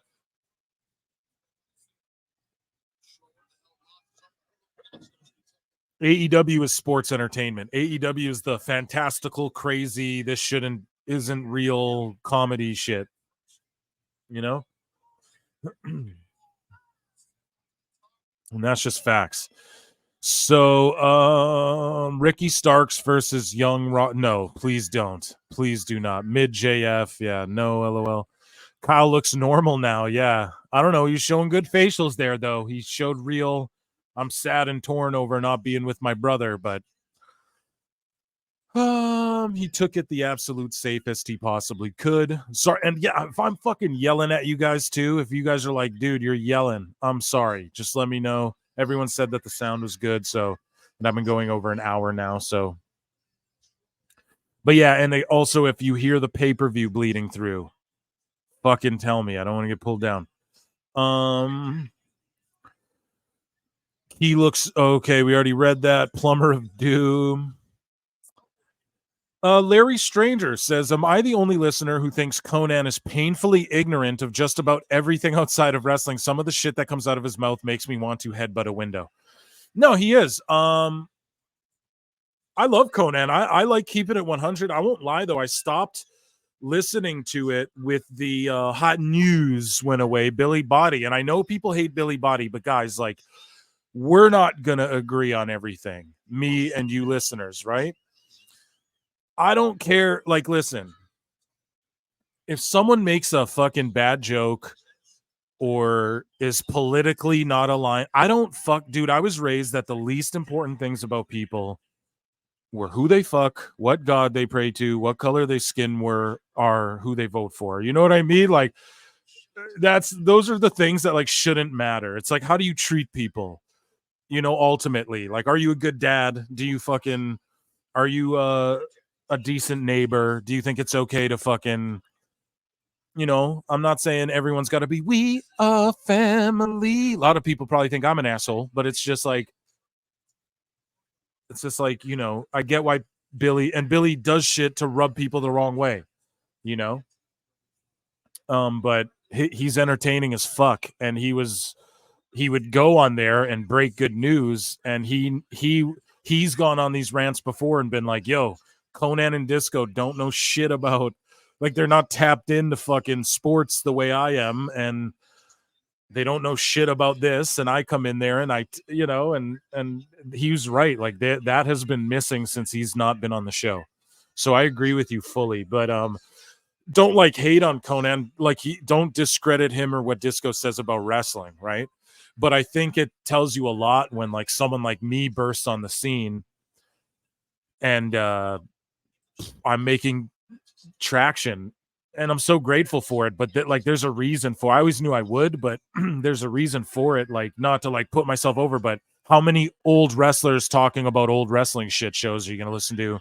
And there's nobody. Everyone wants to be a dirt sheet. No one's going like me and saying, listen, I'm around, but I don't really know shit. But listen, this is what's up, and this is how. Like, it's just me talking the way I'd fucking talk. Like, you guys know it. You listen to the pod. I drink a few beers. I talk shit. It's supposed to be fun. This is what we do. This is what people do with baseball. This is what people do with football. You're not allowed to do it with wrestling. Nah. Pro Wrestle Times, Pro Wrestle Clips, the best listeners in the world. And yeah, guys, get in the Discord too if you want to chat 24/7 all around. Get in the Discord. I need more of you guys in there. The links are all below. You know, if you're like, oh, I want to support the channel some way, subscribe is the free way. Monetarily, there's ways. Not asking you guys for shit. Just please go and like the video. Let me look how many likes we got, right? Because we got 4 fucking likes. There's 21 people watching. Let's get that up to 10 likes, right? Things like that. Just support. And I appreciate that so much. And patreon.com /Pro Wrestle Times, at Pro Wrestle Times on X, Twitter, Instagram, all that good stuff. And I'm seeing you guys messaging me on Instagram more and more now. And yeah, I just appreciate it. And those are my plugs. Those are pretty much my plugs. Got to try and remember to plug shit throughout. And then Dax is just chopping. Now, I've always said that Dax, the reason he gets more of the singles matches too is because like his body's not as, he's got the knee braces, the big pads, he's always taped up, like, and you see the way he moves, like he doesn't move as good as he did a few years ago. And so I think that's why when they do have, when FTR, like you notice he has more single matches than Cash. I think that's why, because between the two of them, they're like, yeah, Cash has more mileage on his body. But I just want to see FTR have one more WWE run before I get too distracted here. I'm sure I lost topic of what I was saying. Yeah, get the likes up, please, if you guys can, man. There's like 20 of us watching. I don't ask you for much. But yeah, our WWE shop link there too. If you want to buy use that shit. It costs you nothing extra, and it literally supports this channel. And then what else do I got down here? The Discord. So just get in there. And there's my email too for inquiries. Inquiries. Let's read more comments, man. Justin Miller, sup Phil, which woman in wrestling got a nice ass? Oh, Rhea is number 1 and Sky's number 2. The best booty in women's wrestling's probably gotta be Rhea, right? I work out. she works out. Yeah, she works out, dude. But it depends like what you like, you know. Some guys are more into like a Sasha Banks / Dakota Kai. But definitely if you're just talking about the juiciness of the bootiness, you gotta go with I think Rhea Ripley, and then second I'd go someone like Kiera Hogan. Probably. Y'all ain't even thinking of that. Sky's she's nice, you know, for sure. Why are you womanizing? Stop sexualizing women. You see these debates on X, dude. All these girls are like, objectifying women. And then meanwhile, they thirst over Roman Reigns, dude. They thirst over Drew McIntyre on Twitter. It's like, bro, you go out there with your rippling abs and your fucking and your titties and your big booties out, you're gonna be thirsted over. Wrestlers know that. It's okay to thirst and admire fucking celebrities. You know, that's what they've always been. There's a reason Zendaya's famous, right? A lot of people find there's a reason Sydney Sweeney's super famous, bro, right? But yeah, and then yeah, so I don't know. I guess I agree with you, bro. Jack Roby, Mox and Claudio got no bone in their body to be over pop than Road Warriors mean real pop. Yeah, dude, they're cosplay wrestling. Saw how Rhea truly feels about wrestling fans with the Maxine thing. Shame, because listen, I tweeted out, I was like, Rhea's wrong. Let me look if she blocked me, because I was actually scared. I was like, dude, Rhea's wrong. And then I'm like, she's gonna block me, but I don't think she cares that much. Yeah, no, she didn't block me. But no, because I didn't go hard. I didn't talk shit. It's just Rhea's wrong. Like, we have to be able to boo people with that whole Maxine thing. You have to be able to boo wrestlers. I don't give a fuck. Dude, people are like, it was so harsh. If this was in the 90s or the 80s on a house show, pardon me, no one would say shit because no one would give a fuck. Because nobody would, like, no one would have saw it. Okay? So everyone would have been fine. She'd have been fine. Everyone would have been okay. Now, is it good that they support each other? Yes. Like, is it good that she goes out there and tries? Yes. But to like call out the fans, that's what like Marvel does when these, sorry guys, I'm bumping the mic. That's what Marvel does when like these fucking movies flop. They start going, I'm not one of these guys like, okay, dude, when it comes to the whole like, oh, this is woke, or oh, you're a fucking snowflake, or oh, alt-right. And men, everyone can shut the fuck up, dude. Shut up. Stop calling shit woke. Stop fucking crying about the alt-right or whatever. I don't get political at all. I think shit's so dumb and cringe. It's literally a distraction, just distracting you, okay? And that sounds cringe too. Even saying that, I'm like, ugh. But this is what it is, right? It is a soft-ass society we live in. And I'm not saying go back to the Cowboys. Let's go back to the old West. I'm not saying that either. But what I'm saying is like, quit crying, bro. Quit crying. You go to a ball game. Do you know what LeBron James gets yelled at him? Do you know, like, now I'm not saying go there, bro. You know what's crazy? I was at a wrestling show. I was at a live event, and there's that viral video of Sami Zayn snapping on some guy for, like, he's yelled some homophobic slur or something, right? I was at a live event where Sami Zayn teamed with Solo Sikoa, and people in the crowd started chant, and they were wrestling Masai and Maswa, right? And these people started chanting to Solo, "Kill the FA buzz, bro. The judges, that shit, bro." They started chanting that. Sammy didn't say shit. Now, I'm not saying like, oh, that's an indictment of anything, but I'm just saying, like, if you're chanting that, I'm not down. Like, that's just like, you're going too crazy. But like, if you say the word, I'm not gonna cry and be like, cancel him either. Do you know what I mean? I'm one of those guys. Like, I'm just like, live and let, like, okay, words are words, bro. People should be allowed to say what they want, at least, like, we can all, I think, agree on that. But if you go to a sporting event, which wrestling's a simulated sport, then you're allowed to fucking boo. And I know people are probably tuning out like, fuck this conversation. This is dumb. Or I disagree. Sorry you disagree. But just being an adult here, it's like, we all got to chill out. Maxine got booed. Boo, don't come back. Okay, that's what you get, like, for putting yourself out there. So sorry. There's people in these comments who are going to go, fucking idiot. I get it in my comments all the time. Stupid WWE bootlicker. You got to be willing to, like, she put herself in front of a live crowd. You're going to get booed. Stop fucking. But yeah, sure, go support her and say Maxine's great. But don't go at the fans and go like, that's what Marvel does. Oh, the men hated this movie. Okay, is that really what it was? Or did you just not make a great movie? So I love Maxine. No one puts Maxine. I'm probably fucking got people hating me now for that last little rant I just went on. But I love Maxine. If you listen to this show, I put her over more than anything or anybody. But we got to stop crying about shit like that, guys. Like, she put on a performance. If the crowd cheered her, if they booed her, if they were indifferent and didn't make a sound. It's worse if they didn't make a sound at all, because they're probably booing her because she's really attractive but didn't live up to their expectations of, they paid their hard-earned money for a fucking house show ticket.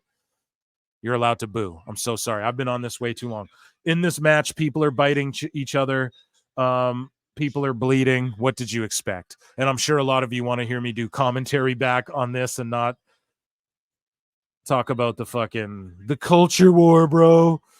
That shit's all so cringe, though, guys. I'm sorry. I won't do that again. For sure. But to answer your question, G Coalition Brother 17, yeah, they I agree.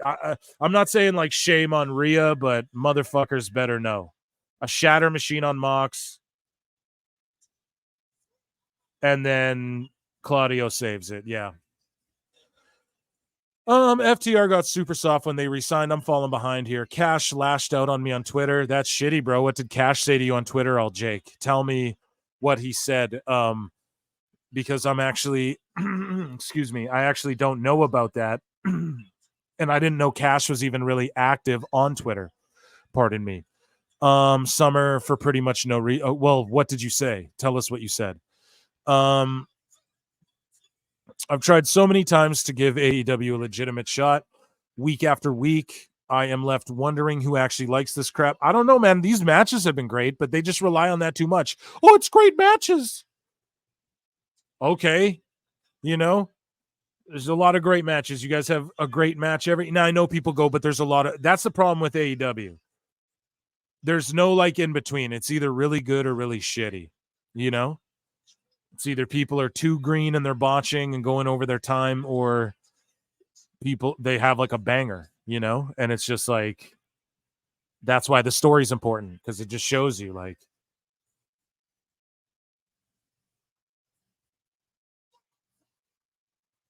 double rear naked chokes. I might have to get my lady to make me some more coffee here. Some fucking Java. You put some salted caramel stuff in there. It was really good. Oh yeah. I know I'm beating a dead horse, but WWE, but I know they blow everything everyone in the world does. FTR signed back with AEW. Yeah. Freddie Prince. What are you referring to, Juan Cholo? Freddie Prince. Like Freddie Prinze Jr.? Sammy G absolutely would have had to go. Represented AEW as thinking we're too big for TNA during a partnership. Injured the Hardys on separate occasions. Well, yeah, he heard he's a problem, and he's just not. He can't get over any way they push him. Heel baby face. He does. He just. I feel like with a real like character or something, they'd have something or a real direction. But again, and then you have BCC beating FTR. Ugh, get out of here. WWE is more sports-based wrestling than AEW for sure. The full-time roster is working an NBA schedule. Exactly. And you're sorry, I should have read that out loud. The part-time special attraction guys work a UFC schedule. You're absolutely right. And the problem is that all of AEW guys are pretty much part-time, which is what I point out. No one wants to debate me on that as well. Like I try to bring these points up to these guys on X and they just mute me or block. But I block a lot of people. There's some people now I just block on a level of like dude, I said underneath of an SRS thing, I was like, that's the thing. We obsess over the news, the wrestling news. And I'm speaking like it's a conversation. The context of it is the IWC. And then I said under this thing, they're like, why do you obsess over Sean Ross Sapp? We're like, we don't obsess over him. He obsesses over him. We obsess over the wrestling news. And I'm speaking about the IWC. And these people are like, oh, you obsess over the news? Get a life and all. It's just instant block. Like if you're too fucking dumb to understand what this conversation is, you know what I mean? Like, yes, we all do obsess over it. Look at the people in the chat obsessing over the news as a culture, as a society. We're all looking up. We all go on Twitter, the machine, the first thing, headlines. We all are obsessive over the news.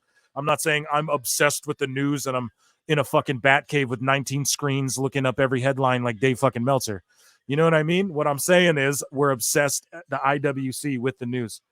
Fucking dummies. Yeah, I really need my soundboard. So yeah, it's absolutely more sports based. And here's the problem with AEW. It's like these packages are good, but it's just with WWE, you'll get like a fucking string of their own commercials. Like AEW, why doesn't AEW have like an AEW shop commercial? Like fucking when the WWE shop commercial comes on, dude, it's a whole lot of ice on me. Don't stand too close if you're saying because you don't know me. That shit, I love that shit, dude. And they run a few ads that are like only for WWE. They need to do that for AEW because it's always just like package match because they're trying to give everyone maximum time. And it's like, I gotta take a piss. I gotta get some Joe. But yeah, man, everyone in AEW is part-time, man. So, and they're not special attractions. So FTR needs to go back to WWE. Yes, sir. LTK comments and says you mispronounced Jada Parker. True that. Yeah, her booty's bootyin'. Yeah, her booty's bootyin'. I would say, yeah, it's like probably her, Rhea, maybe Kiera Hogan's got a nice bootay. But yeah, thanks for asking, I guess. Hello, Phil. How you doing? Noobs and Co TV. I'm doing well, Noobs and Co TV. How you doing?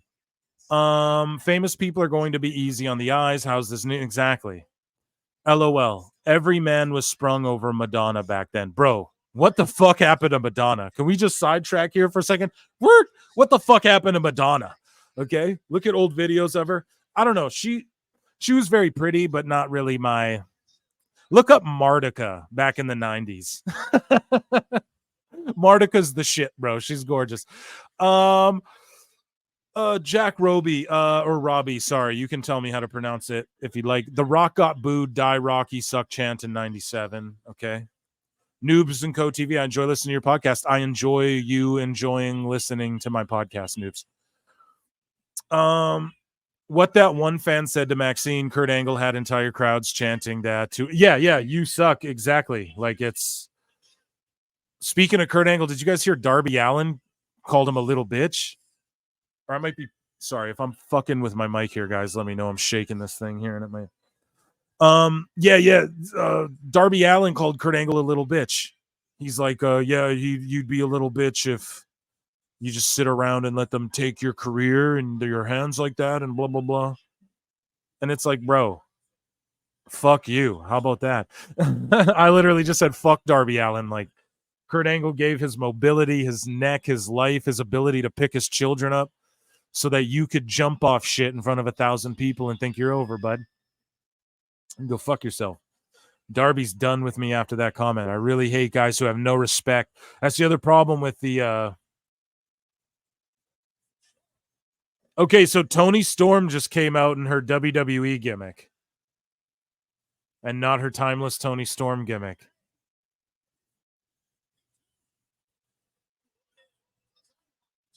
Oh, no. That's Mariah May cosplaying Toni Storm's. That was a great swerve. Bow. Put over Toni Storm. One of the only things I watch AEW for, guys, is Toni Storm, and I enjoy every minute of it. And you all can go fuck yourselves if you don't agree. No, I'm just kidding. I love you. Just tell me you disagree and still be my friend. But she's just great, and they just swerved me great, dude. Mariah May came out cosplaying as WWE Toni Storm, like NXT Toni Storm. And then, yeah, she comes out in her timeless gimmick. Yeah, I was like, that's not a good move, dude. Her timeless gimmick is where it's at, so. Oh, and she's wearing the weight belt, bruv. Oh, my God. Her gear's always on point. Now, here's the problem with Mercedes Moné, guys. Ready? Purrazzo's getting over. Purrazzo ain't winning the belt right here. Maybe I'm wrong. I was wrong about Roderick Strong earlier, but I don't think because Timeless actually bumps the ratings, dude. If I'm not mistaken, but Purrazzo's getting over. And what's Monet gonna do? Go after the TBS belt, bro? Who even has that belt? You know what I'm saying? Like she's gonna interject into this main roster shit, and it's gonna be Banks versus Tony, which is weird because Banks is gonna come in like I'm all about the money, new school, and it's gonna be, and it's like heelish, so it's gonna be kind of heel versus heel again, and then Purrazzo's just gonna float down the card. Maybe they give her the TBS strap. Okay, who cares? Not who cares, but yeah. I'm gonna read more chats while we do this. Man, there's a lot of them, dude. I read so many of these. So yeah, next show, guys, in case you're just joining. But yeah,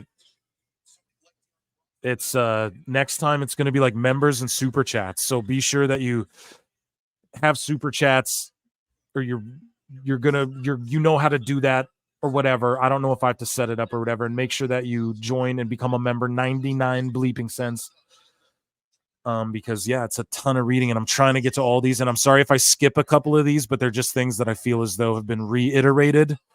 But this show doesn't exist without you guys. So even if you can't become a member or super chat for the next time, if you can't do that, just hit the like button. That's all I need you to do, or leave it, just be in the chat and comment and interact with each other too. Don't be fucking haters. Get to know each other. Don't be weird. Okay, where are we here? I'm gonna rehydrate and have a little shmee break as well. I'm not going nowhere. I'm still here, guys. Ooh, Aubrey Edwards looking nice. Look at her hair, man. That she got her Revolution do. She's looking good, man. What do you guys think? And I'm being for real. Here, guys. But yeah,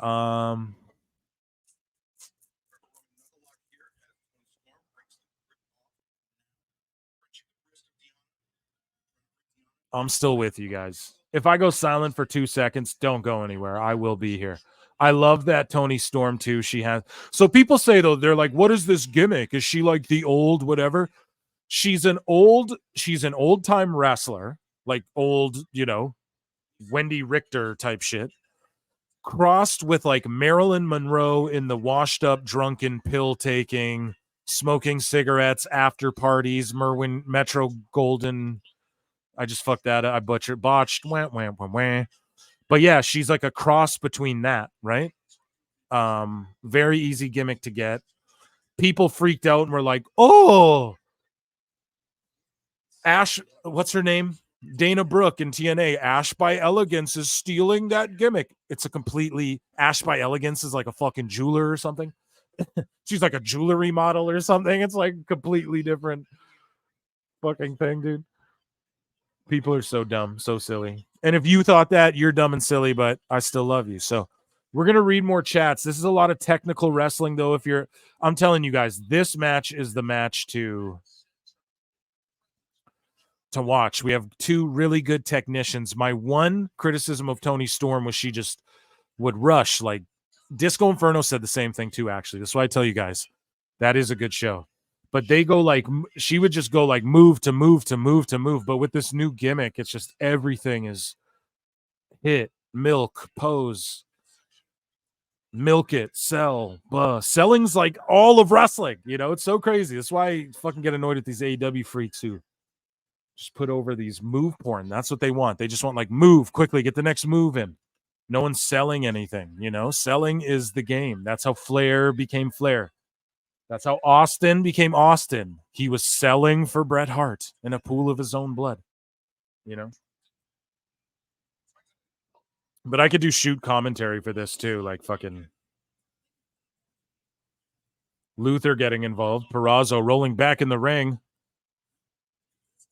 Gets a hold of Toni Storm in a Fujiwara armlock position, but no, Toni Storm backs her into the corner. And now she's unloading with the forearms. Aubrey Edwards trying to get them out of the corner, giving Toni Storm a fair warning here, and she might get disqualified. I'm just kidding. Let's read some more chats. We're going to read some more chats, guys. You just got to give me a moment.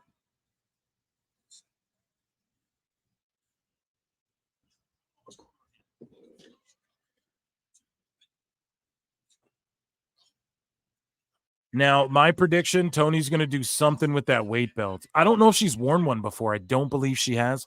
Now, I'm going to read more chats in a second. You guys, I'm just going to go rock a piss. And then I'll be right back. So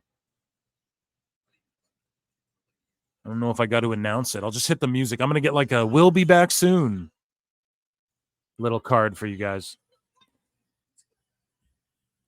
How many comments do we have here? Oh, there's a bunch. Okay, here. I'm gonna read a bunch of these and then I'm gonna go piss. Okay, but those Smarty Mark, Dirt Sheet, Meltzer, SRS want to yelling at Maxine because she's not Flippy Flipperson. Yeah, exactly. Regular boos are totally fine. It's a small number who are being, yeah, if you're being, okay.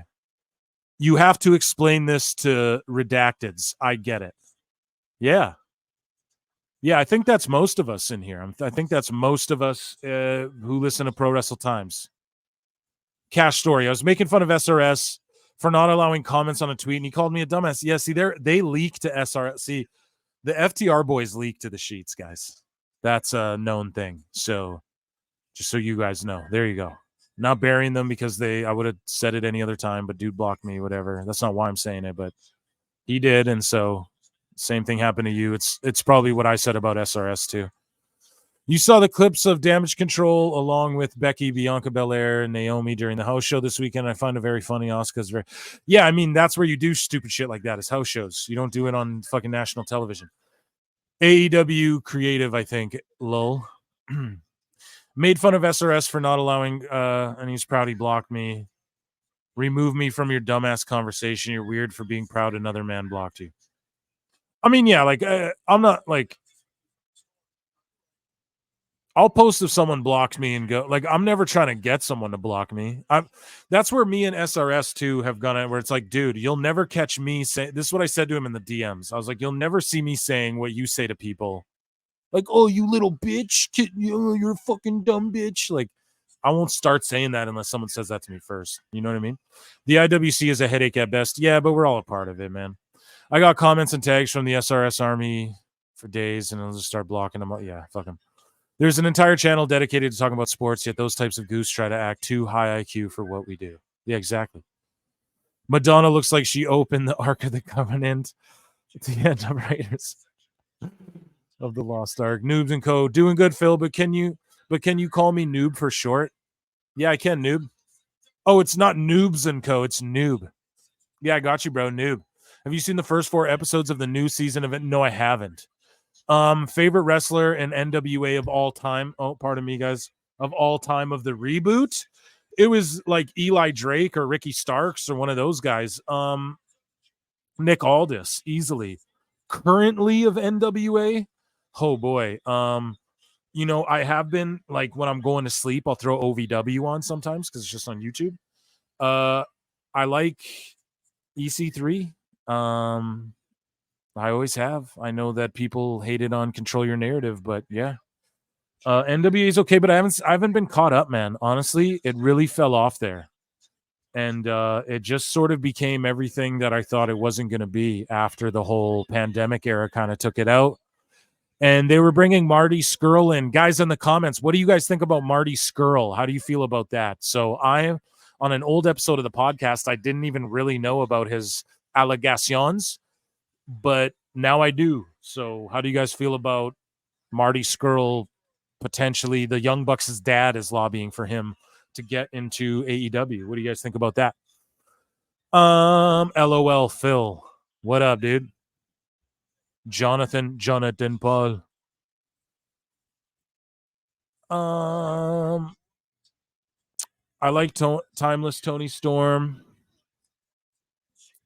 but I think they've moved way too fast with it. They can never take their time in AEW. I don't know. I think they've been milking it for a good amount of time. Sorry. Apparently, the story is Deanna got to Tony's head about not being the person she knew. Yeah, I know all that, but I didn't know it was a great swerve. But I just thought I was like, not a good look if that's actually Tony. But move, pose, and sell. Yeah, trying to figure out which one has bigger thays. Well, I'm not sure, Juan Cholo. I'm not sure what thays are. I'm just joking. I don't know, but Tony Storm's cake is caking too, but you don't really see it in this new gear she rocks because she's doing the whole fucking Mildred Burke thing or fabulous moolah thing.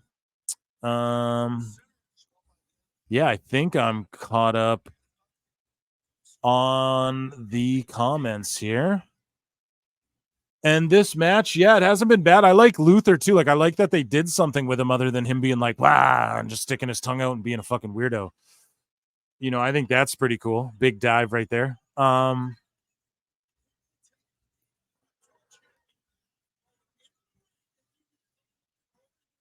yeah. So far this pay-per-view, I don't know, it's not so bad. It's like it's not even that I'm like hating on it. It's just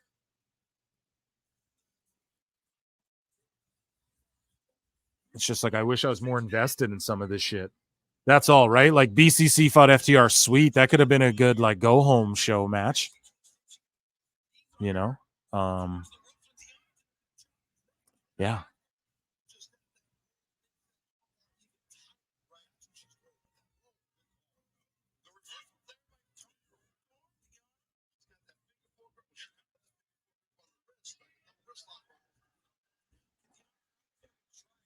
I'm still here, guys. I'm still rocking with you.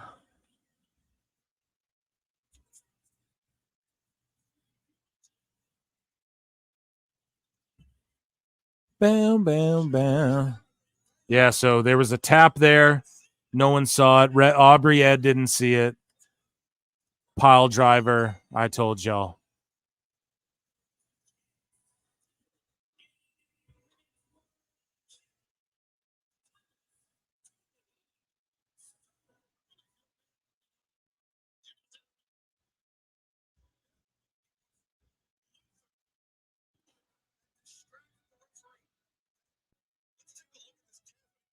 Yeah, so she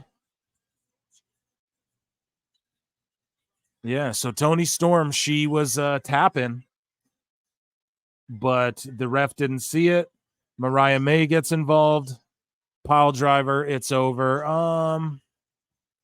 Good finish. I ain't mad at the finish.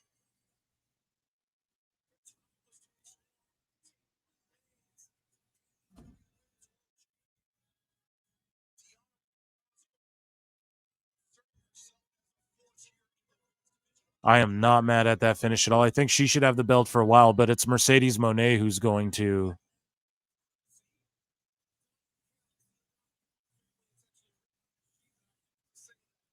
Okay, so yeah, Will Ospreay's up next. This will be a great match. Konosuke's great, but again, it's so stupid. Oh, two people in the same faction fucking fighting? Like, what's the point of that? Doesn't even make fucking sense.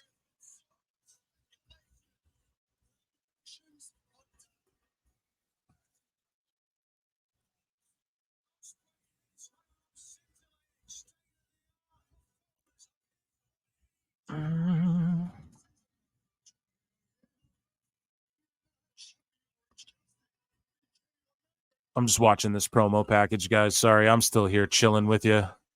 I'm on X, just kind of seeing what people are saying.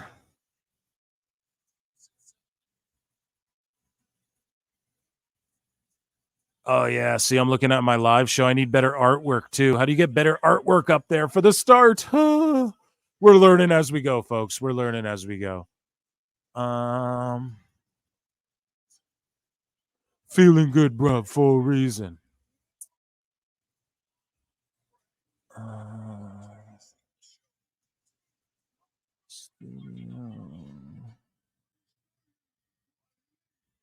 Searching something up here. And guys, make sure you go check out Marv Movie Monster's last video too there. His last parody song. Make sure you check that out. It was awesome having him on the pod. We're gonna have a lot of more people on the pod, and that's for damn sure.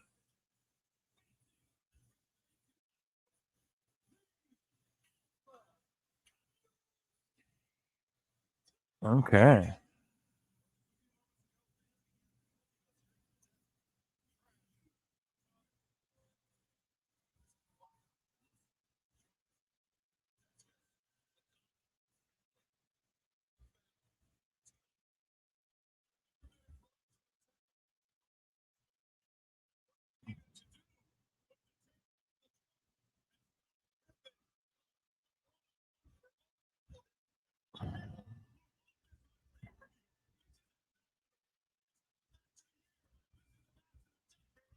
Just posting on Twitter. I'm still with you guys. Don't worry, I'm going nowhere.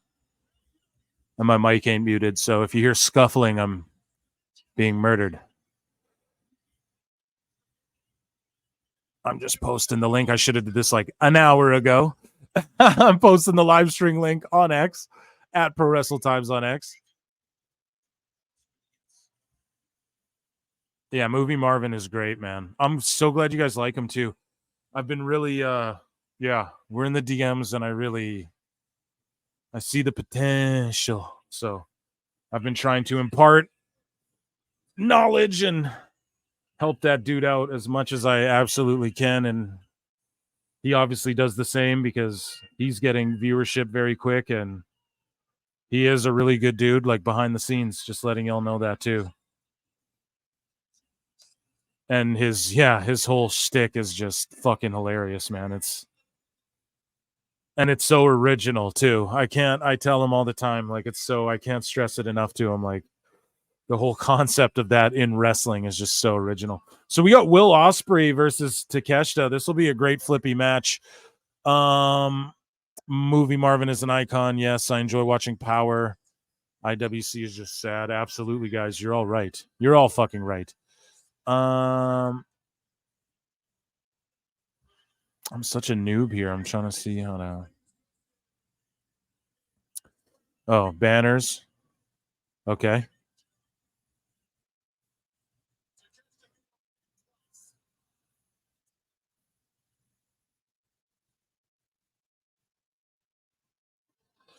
Okay, guys, before this match starts, Yeah, I think this will give me. I'm gonna test this out. Hopefully, this doesn't botch everything. I'm gonna do like a. I'm gonna hit like a 2-minute commercial break. Not commercial, but I'm gonna hit like a 2-minute thing. Hopefully, this doesn't fuck everything up. You guys, let me know what's up. Don't go anywhere. Stick around. Just gonna go see an old man about a mule. If you dig what I'm putting down, because I don't want to miss any of this match. Here, let's try this out right here.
What's up, guys? We're back. Had to shake the snake. Had to stuff my mouth full of chicken. Delicious chicken that my lovely, beautiful girlfriend made me. This match, from what I seen, was really good. There's a big senton off the top. And yeah, I'm getting some more coffee brought to me. And we're feeling good. So we're going to vibe this up. This is awesome. I didn't even know, like, oh, I'm going to hang out the whole pay-per-view. Didn't think I'd be doing that, but here we are. Some of you guys dipped out. Sorry about that. I hope you guys enjoy the 80s music, you know, the whole aesthetic. Oh, John D. Lee, just subscribed. Love your content. Thank you so much, John D. Lee. And John D. Lee, this is the Clips channel as well, Pro Wrestle Clips. There's another channel, Pro Wrestle Times. That's that's my channel as well. That's where just the long form podcast gets uploaded. So you can subscribe to that too if you want to hear the long form stuff. The Clip channel sometimes will have like gaming content or just, you know, quick snippets of things or little clips of stuff from the Patreon or whatever. But the other one is like just the long form if you just want to hear a pre-recorded podcast, you know. But welcome. I'm so happy to have you here and thank you for rocking with us. So we lost some people in the break. So, yeah, I don't know. Is it weird that I'm telling you that I ate chicken and went to get coffee, or should I just do play-by-play on the match? We got Will Ospreay and Camo. I think people are tuning out because the chicken. Oh my god. So Sting's final match. Are you guys excited? I don't know who's still here rocking with me, but Sting's final match. Who here is excited? Who here grew up like a Sting head? So for me, Stinger was like the black and white, and then the Wolf Pack, and then all of his TNA run. I liked his WWE run too. I know a lot of people hate on that, but oh, now I'm hungry. Yeah, dude. Yeah, dude. Eat that chicken. Stay lean and mean, my guys. Yeah, here we go. The numbers are running back up. We're back live, guys. Sorry, I'm trying to think up of more piss analogies. Drain the main vein. This is the test. This is how we test too. The guys who stick with me, you're my guys. Everyone else who cringes out by me on the lives, you know, those are my people. If we were drinking beer, this is what we'd be doing. We'd have the matches on, and I'd just be trying to make everybody laugh and pop everybody. So fucking Osprey's over as fuck. Is he going to be the game changer that everybody says? Hell nah. Not unless they really book him correctly. And AEW, man, every time you watch one of their pay-per-views, it's like, fuck, man, the hope. There's hope now. They did it. There's actually momentum. And then after the pay-per-view, they have the worst go-home shows and the worst post-pay-per-view shows of all time. Cheers. Cheers, Jake. Cheers to you. Enjoy. What are you drinking? What are you drinking, all Jake? Kidney soup. Juan Cholo says kidney soup.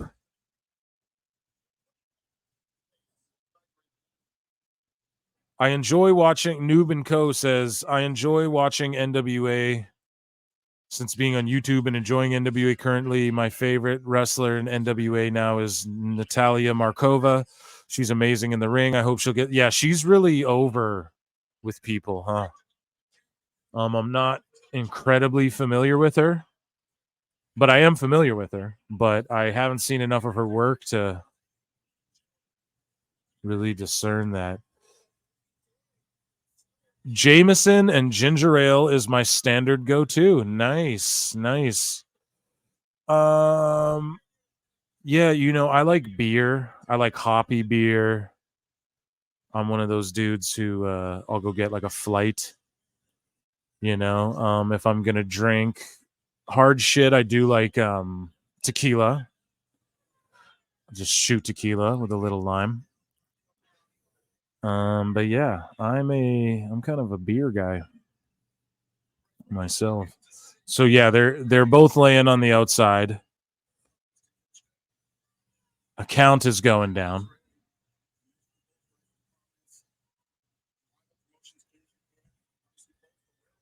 And these two are going at it. I mean, I love both of these guys, but they're both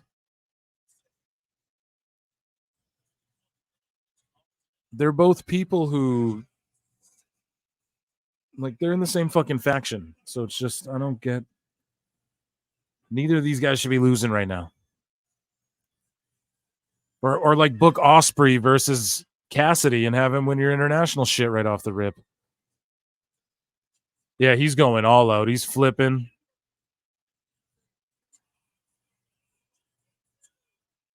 A dragon suplex like into a German mid maneuver. Takeshita just pop some shit out like that. That was pretty cool. No one wrestler is going to be the game changer with AEW's front office and locker room issues. CM Punk had a whole 7-year layoff, and look what happened. Yeah, exactly. I'm more of a cola guy, Pepsi and Coca-Cola. That's fine. If you don't drink, that's fine too. I used to drink a lot. I don't drink nearly as much. But I'm like, I don't know. I like red wine. I drink a lot of red wine. Like when I'm going out, or just like might have a glass even. Yeah. Oh yeah. Spanish Fly.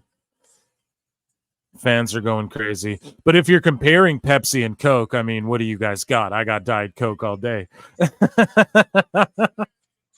Diet. It's got to be diet too. Yeah, so that was a great maneuver right there. Again, a great match, but I'm just trying to think like who got over in any of these matches. Like not who went over, who got over. So maybe Roderick Strong got a little over. Not really. It's just good he took that belt off Cassidy. It's not really over. And then that 8-man match got absolutely nobody over. That was just a piece of bullshit in everyone's mouth. And then let me think. The Tony Storm match, I mean, I don't know if both girls are more over coming out of that match. I guess you're just building Tony up more and more for Mercedes.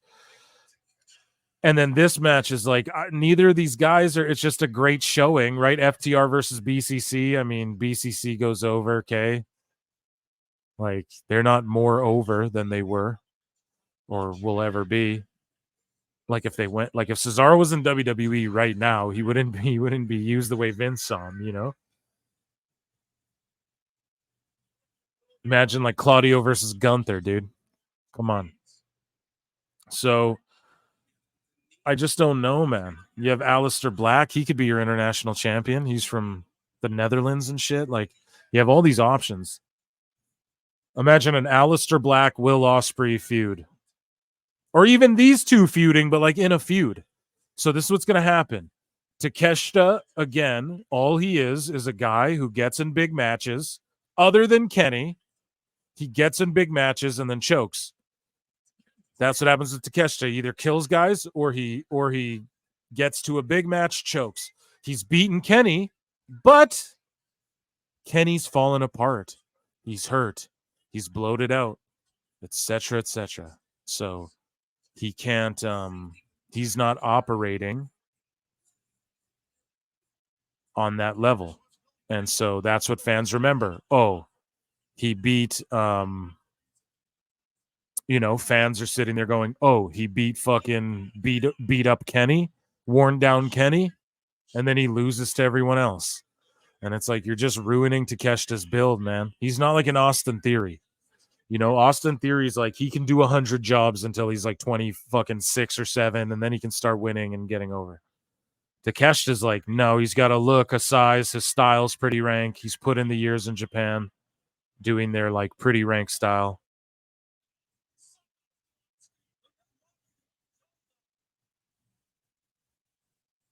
Fucking they're trading elbows, Osprey. Hot barbecue, welcome. Please don't tell me FTR lost to BCC tonight. They did, my friend. That is what happened. BCC beat FTR.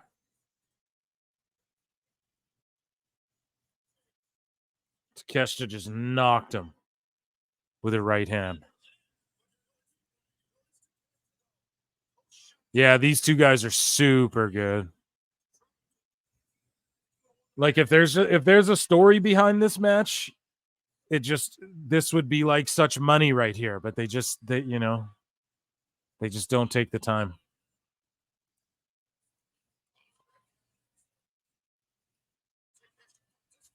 Holy shit, they're just reverse flipping out of each other's shit. Oh yeah. Super kick. Boom, laying in the kicks. Like they're not fucking around. Tiger or some shit. Nope. Enziguri. Super kick again. A tiger bomb. Tiger driver. Kicks out, yeah. Here's the problem with Will Ospreay, though. He's booked himself into a corner because every one of his matches, he has to hit 45 fucking moves. I've said it on the pod. You guys probably hear the same shit over and over from me. Blue Thunder Bomb, kick out. Yeah. And Bryce Remsburg, the ref, is so bad at counting. 1. He jumps in the air, like fucking 8 feet. 1. 2. 8 feet in the fucking air. 3. It's like, man, settle down.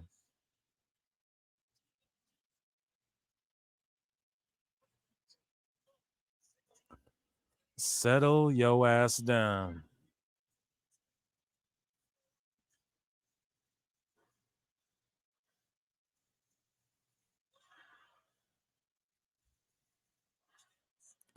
Fight forever. There's a fight forever chant.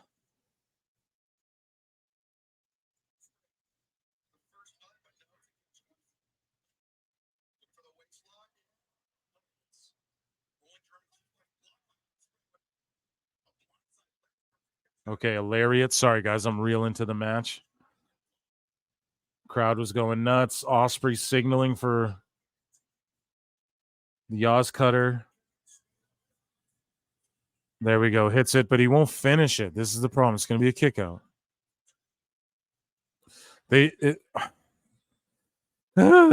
Guys, what do we do?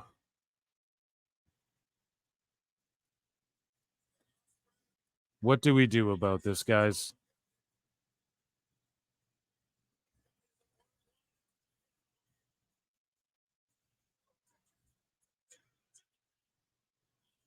Oh, okay. So they, if you guys aren't sorry, I'm real into the match, guys. This is how you know it's a good match. I'm real, just because I never shut the fuck up. So they're just selling really well. I could go through all the shit, but basically they collided heads, and then Takeshita like fell over Osprey, but like barely. And so the ref like kind of starts counting it, and then Osprey at the last second, like literally, it's not even a kick out. It's like and it's not just like a quick arm lift. It's like he just like feigns his elbow up, and it's kind of not even really a pin. So the ref stops, and it's like, So they're doing really great shit. But yeah, it's just Osprey. He kicks out of everything, dude. Or everyone kicks out of his shit. Well, he kicks out everything too, but everyone kicks out of his shit. So it's just like, you know?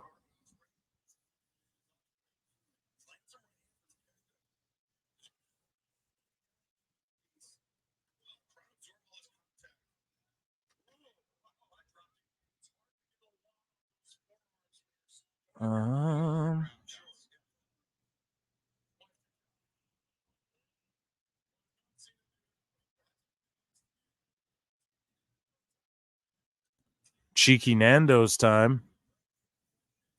What the fuck does that mean?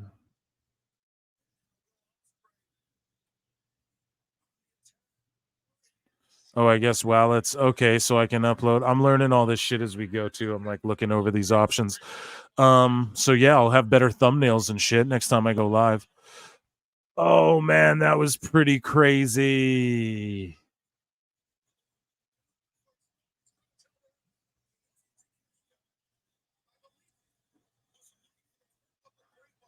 See, they're doing turnbuckle moves, and Osprey legit is gripping onto the ref like he really hurt himself and may have hurt himself. So a brainbuster on the turnbuckle. They missed an Osprey's whole back. Holy fuck, dude. Like wrapped around the turnbuckle. They're doing too much, man. That's like a hip fucking surge, dude. Oh my god, and Osprey's back is legit red, scraped, skin removed blood, like at least to a degree here. And god damn, man, he's gripping his back. He hurt himself, and that could be like a literal back spine injury, dude. It's not that hard to compress your vertebrae and shit, and he's done that shit before. So they go for like a turn top rope, middle rope brainbuster, and fucking Takeshita just drops him. And this dude completely misses the buckle, hits his hips on the buckle, and lands on his head on the fucking canvas. Osprey. Sorry if I'm not describing it good, because they're just still wrestling. Now, this dude's not feeling it right now, but like he could have slipped the disc or something. We don't know. I hope he's okay. Fucking AEW. Oh, doing poison ranas and shit. Just hit your finisher and go. Mark A. Hicks, too. What up, Phil? Nothing, bruv. Just chilling. Watching AEW Revolution and Will Ospreay almost die. What's up with you, man? How you doing? Oh my god, dude. Yeah, Takeshita's the shit, dude. Oh, and then Ospreay just Hogan's up and fucking hits.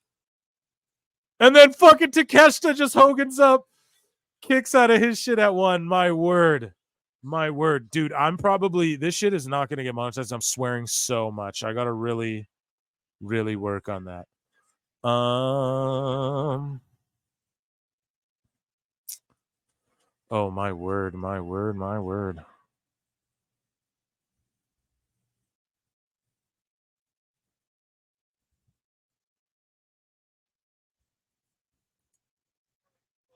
AEW chants, just like I said, they're marks for AEW. They trade elbows. Let's see what's going on here. Trading slaps. Double. Oh, man. Double clothesline, but Takeshita just ran through Ospreay and he just ragdolled. See, this is a fucking good match, dude. Power bomb pulls him up into the Styles Clash. Nice. Smoking, playing some Madden. Mark A. Hicks, too. Awesome. And listening to me talk about wrestling that you're not watching. Dude, when I do game, the little bit I do game, we were talking about it earlier. I love throwing podcasts on, dude.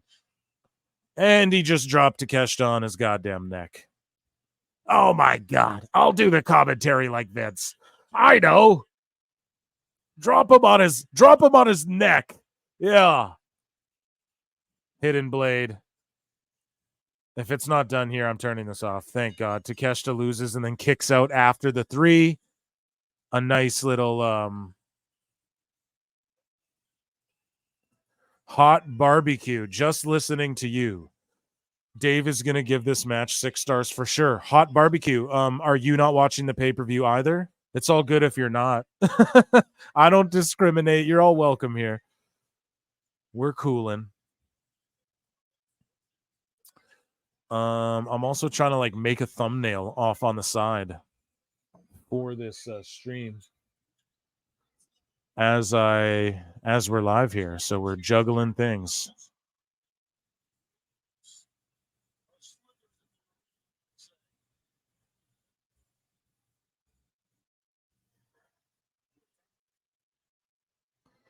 Oops, that's not what I'm looking for.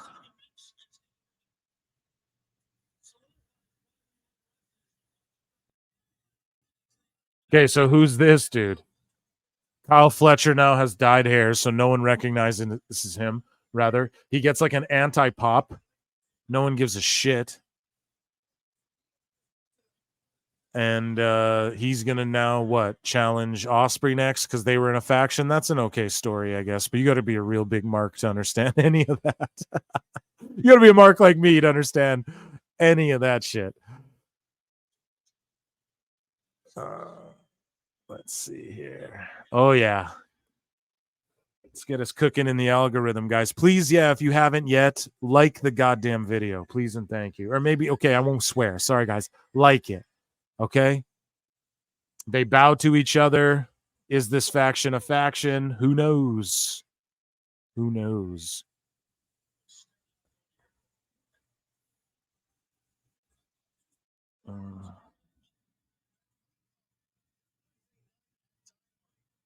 Okay. So Dynamite has a new logo, and for no reason, they're just like, oh, on Dynamite, it's Fletcher versus Ospreay. Oh, they hugged each other, but Callis is gonna make them fight. So why are they hugging each other? Why don't they hug each other after their match and leave it tense? So I'm like, oh, do they really want to fuck each other up? God damn, man, they book everything backwards in this shit. They book everything backwards in this shit, guys. What can I say? What can I goddamn say, man?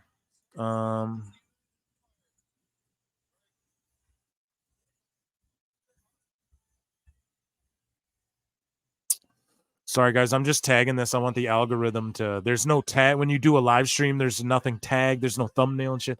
I didn't know all this, so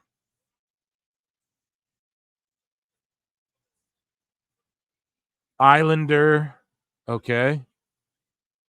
All right. Shout out those guys, whoever those guys are. And I'll tag it Will Ospreay. Oh, and I know I'll do this one here. So the co-main event, guys, we have Hangman Adam Page, heel, versus Samoa Joe, heel, who I hope wins, versus Swerve Strickland, heel, who if he wins and will probably win, I'm okay with it. But come on. Come on.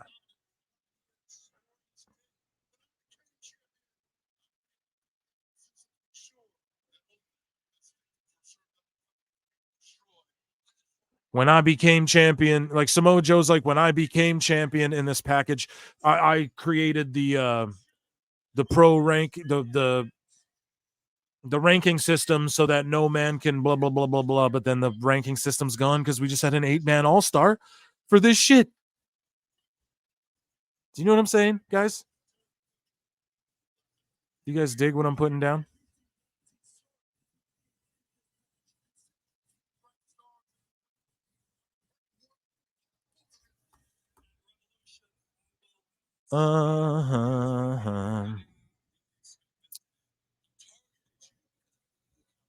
Okay, so let's save this. Man, what's so awesome is all of you great listeners who turned out to do this with me. I literally thought, I know I've said it like 8 times, but I thought there'd be 4 people in this shit tonight. So this is really cool for a first time going live. So, okay. I saved that now. Yeah, I'm going to cook up a little thumbnail so this is a little better here. Yeah. Anyways, let's read some of these comments.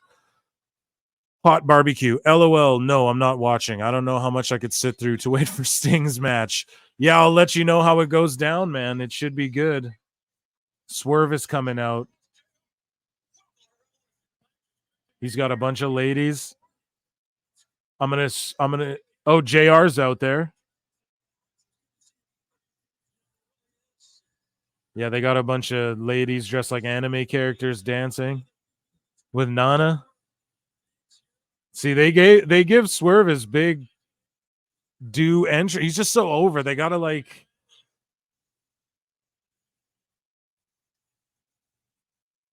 pull the trigger or what? Yeah. I know people hate on him, but I've been saying it since day uno. The worst thing about Swerve is that Hit Row wasn't still with him. Like if they just had have all went to AEW, that faction would have got so over with Swerve. I know people hate Top Dollar, but shout out Top Dollar. But yeah, you're not watching this. I think you said that earlier, Hot Barbecue. I'm sorry, dude. You know, I'm chilling, doing my thing. You know? Get forgetful sometimes. Okay, so Ospreay is going through his own guys, including one dude. It's stupid, man. LTK. I don't know why Kid Leroy keeps trying to trick us into thinking his name is Kyle Fletcher. I don't know. But I don't got my soundboard, brother. Is Ospreay going to bring United Empire out from the Don Callis family as a separate entity in AEW? Probably, but the other dude is hurt like real bad, probably like another 6 months or something.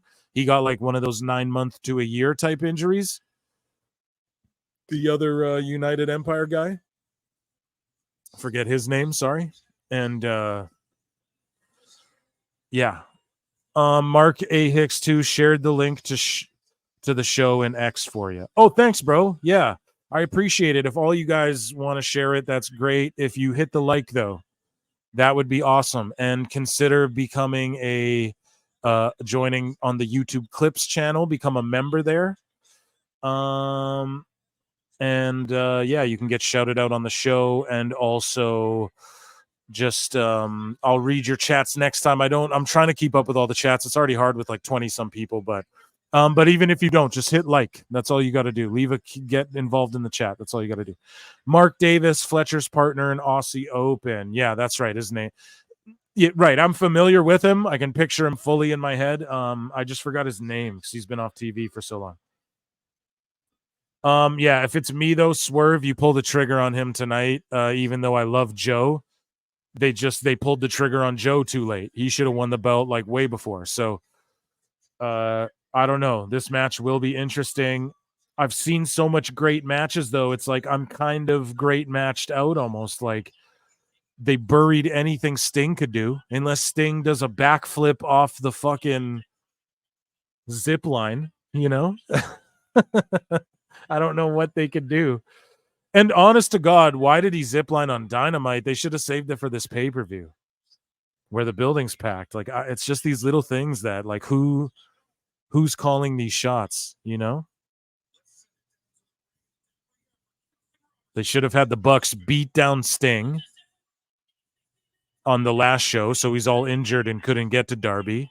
And then he fucking, or I mean, before this match, pardon me, so he can't get to Darby.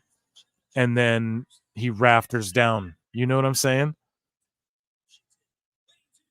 Try and create a moment here.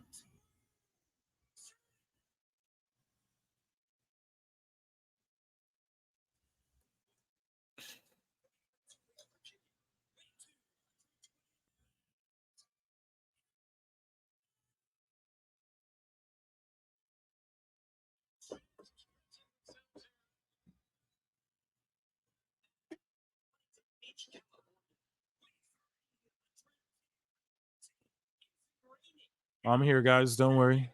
Listening to the intros. What do you guys think about Justin Roberts? He's your type of people or what? And guys, on these shows too, there will be people like joining in and out, rotating. I know I reach out to a couple people and they think it's like how I do like the PWT podcast, but this is different. This is called PWT Live Show. So this will be like, if you guys ever seen like Friday Night Tights or that sort of thing, it'll be people rotating in and out, like that sort of thing.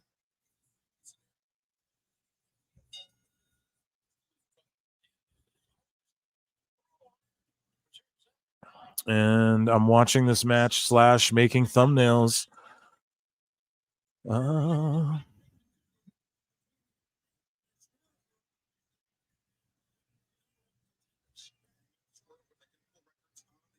Hangman and Swerve have identical records on the year.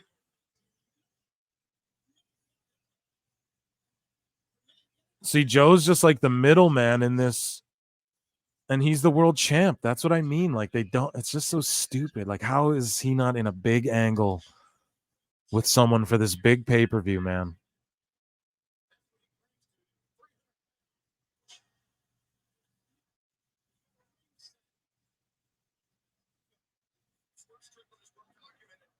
Joe just did that walk-away spot. That's good shit. Oh, it's good shit, pal.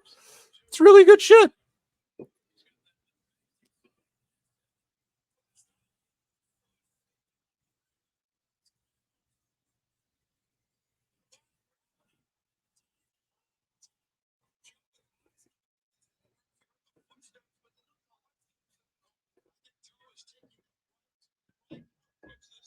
Joe, the only Samoan in the business, seemingly not in the bloodline.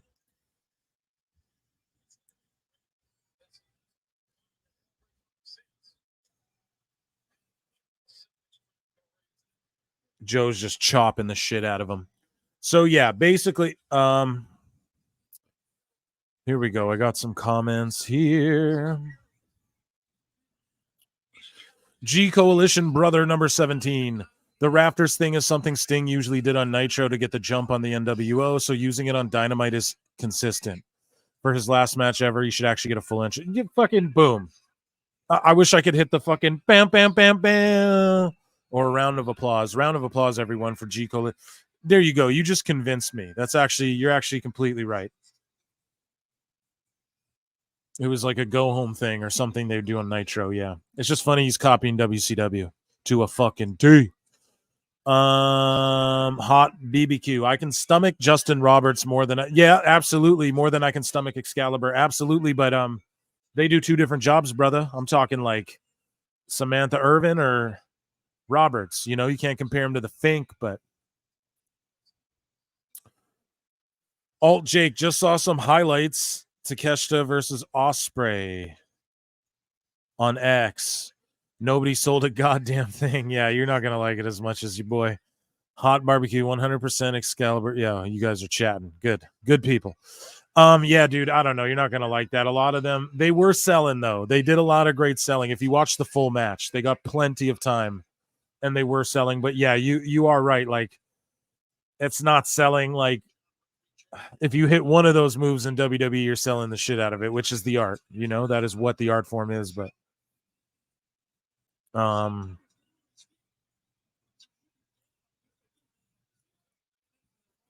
Swerve is just grittying on everyone. Swerve's just grittying. This match ain't too bad. It's hard hitting. I've always put Hangman over in the big matches. He's there. He can cut good. His last promo, though, I saw it was on like Collision or Rampage. Holy shit, it was trash, man. I cringed. I was literally cringing. He was like, "Oh, I had to do it. I had to do it." I was like, "Holy shit." Swerve is great. He's great. Justin Roberts is good. I'll always remember back in 2004 when I heard him announce Triple H's name. It was the first time someone actually prolonged the H. Yeah, I agree. I just think he's like dated though, kind of. Which what do I mean by that? So see the guy on Raw and SmackDown. You hear Bruce Buffer. Listen to Bruce. If you guys watch UFC, listen to Bruce Buffer's backup, that Alex Martinez guy. Listen to them. The new school is like.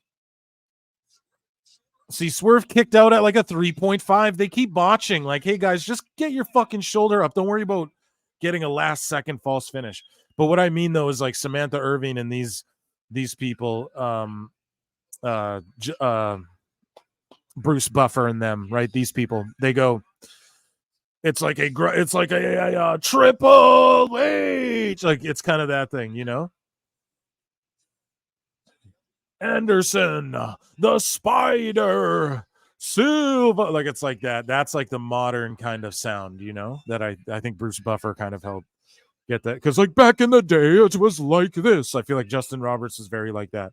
Ladies and gentlemen, you know, like old school fucking. Nothing wrong with it. I'm not hating. I'm just not my favorite. I think it's a little dated. I like that girl who does the lady, pardon me, I forget her name. Tasha. Oh, I forget her name. She does like the B shows for AEW. She's really good too. She's a little kind of old schooly like Justin as well, but she does really good too. Okay, we have another comment here. Hot BBQ. I always like the one announcer from WWE. His name is Greg Hamilton. Yeah, I think he's the guy on like Raw. Like Samantha Irvin does Raw or Raw, and then on SmackDown, the Greg Hamilton guy. That's who I'm talking. He's in the WWE video games, you know. Or maybe that's the guy before the current guy is Greg Hamilton, but either way, yeah, WWE's always solid at picking these guys, you know, and gals who to do every role. You know what was trippy too? Speaking of like commentators and stuff, the when they put Graves and Wade Barrett on commentary on SmackDown, I was like, oh shit, no. Like, I'm sad Kevin Patrick got fired, man. But I was like, oh no, I don't know if this is going to work out well. But Graves stepped up to the plate, man. Like, he plays that Michael Cole role really well. And I'm happy because now the commentary's banging on both shows. No offense to Kevin Patrick. They should have just had him be some geeky backstage guy. It sucks they fired him. But yeah, so now they're doing like triple threat spots here. I'm not hating on this match at all. Everyone is kind of selling because you got Big Samoa Joe, who he's not going 40 million miles a minute.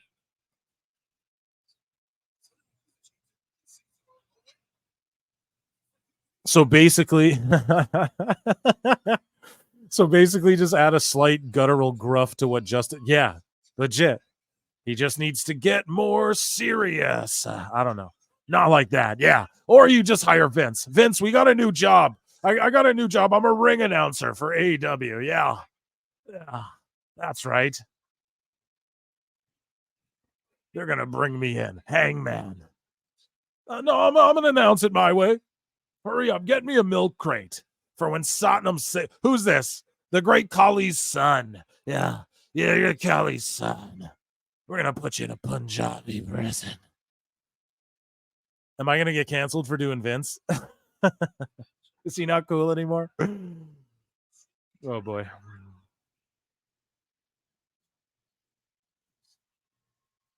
No, sorry guys, it's tonight's AEW's night, and I don't want to take anything away from AEW in this great night. It's tremendous. It's so safe.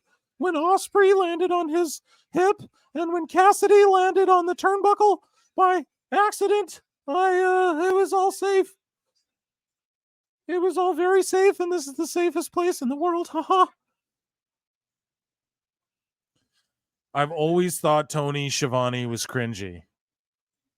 I disagree. He's kind of cringy in AEW because, let's be honest here. Like, he's just forced to put shit over that I don't think he's really trying to even be putting over. So, you know what I mean? G Coalition Brother says, no what? You got to come more specific than that, G Coalition Brother. Again, bro, this is the fourth fucking time. Do I have to tweet this out? I got to X this out. Jesus Christ. This is the fourth time that they've done a fucking, this is the fourth time this PPV alone that the ref has counted to 3 and the wrestler didn't kick out on time. Great matches, though.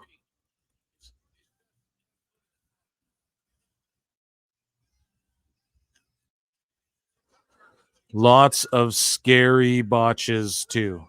Okay, I'm going to X this out, guys. We got to. I'm just scared of, like, what Darby's going to do. And, like, how fucked is it? Like, I get that Sting asked for who he asked for, but how fucked is it that he, like, the story's him and Darby. Right, guys? Like, that's the story.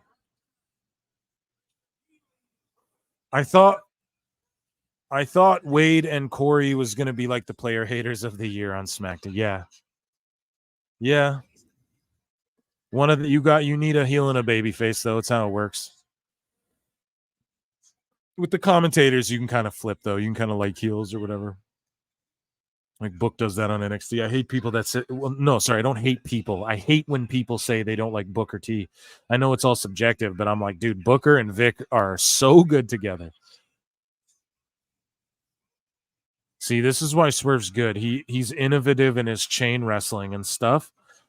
And I'm telling you guys, man, I know people hate on him because I don't know. People think he's preachy and shit, whatever. Yeah. So, haha, I got you though. No, you're not getting canceled for Vince. Brother, yeah. Oh yeah, with the no. I was like, well, you got to come more specific than that. What's that from again? I think Jay and Silent Bob Strike Back. You're gonna have to come more specific than that. No, dude, you're good, man. No, I know I'm not gonna get canceled. You guys are the best listeners in the world, dude. I'm just kidding. And it's just imitating a voice too.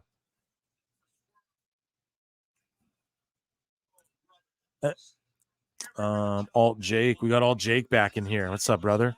I'm a big fan of Graves and the lead role on SmackDown so far. Yeah, dude, he's crushing a muscle buster. Hold on. Muscle buster time to Hangman. Oh my goodness. Wow, he hit it. But then Swerve goes up, hits Joe with the stomp. Swerve, cover him. Why are you? Swerve's. Oh my goodness, bro. Oh my God, bro. This is. Oh my God. So, okay. So, Joe muscle busters Hangman. Swerve stomps Joe. Instead of just covering Hangman while Joe's incapacitated, Swerve does his like wake up taunt and gets fucking Joe up for his jumping sidekick maneuver. And now Joe's completely knocked out, and now he's waiting for Hangman to get up to hit his kick on, who just ate a muscle buster. Now he covers Hangman. Hangman kicks out, buries his fucking move. And the crowd's dead for that too, because it's just That should have been the finish, or you just don't. They're just burying moves and shit. They're just burying fucking moves, man. I really dislike when that happens, dude. It frustrates me. Do you guys like when I do the like play by when I'm kind of more play by play in it? I'm sorry, I'm a little distracted. I've been really into these matches slash the Kawada kicks slash the I'm doing a little photoshopping at the same time. So if you guys want, I can keep just play by play and everything. But yeah, we got oh no. Oh, he drops down. Swerve is setting Joe up for something. We don't know. Joe's gonna hit his Uranagi in the corner. Or no, he's climbing to the second rope. Please, Joe, don't get hurt. Don't do anything dumb, stupid shit.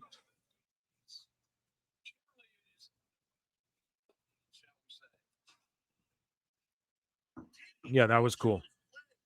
Swerve hit like a jumping spike DDT. Well, Joe. I was gonna call him Drake. The fuck am I talking about?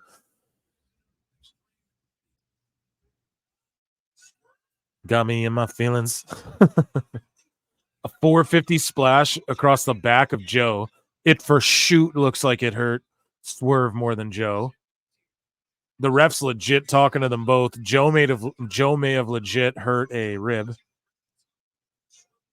because that looked like I don't know. I think he's just selling.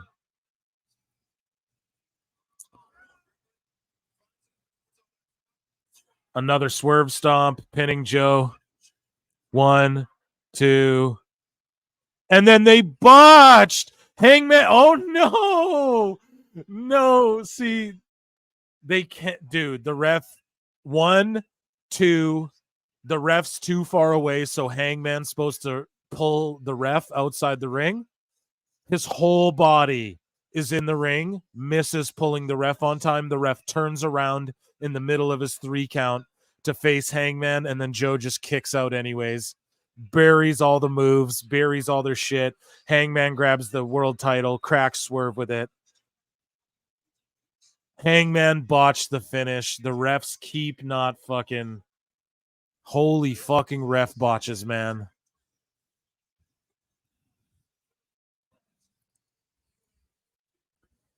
I'm Xing this out. Another ref botch.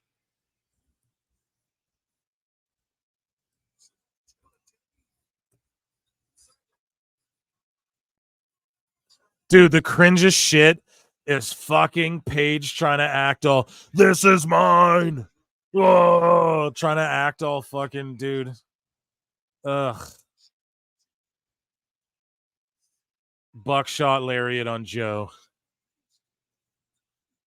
He's going to hit another one. Everyone's moves are just mean nothing and are fucking buried. Fucking company, man. Hangman's going to pin Joe for the belt. There's no ref.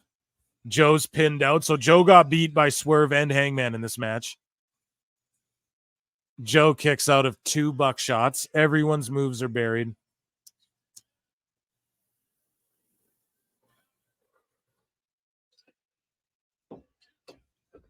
Shit makes me smoke, bro.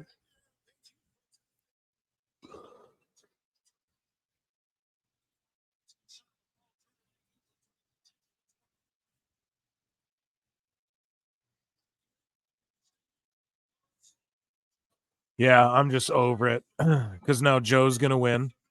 Joe's gonna duck it, ducks this, gets him in a rear naked choke. He's gonna choke out Hangman. Swerve's dead after a title. Oh, Swerve's getting on the top though. Swerve's gonna stomp. Oh, he hit like a Phoenix splash on him, dude. Everyone's laid out. That was a great spot. Swerve hit like a Phoenix splash, and now they're all just laid out dead.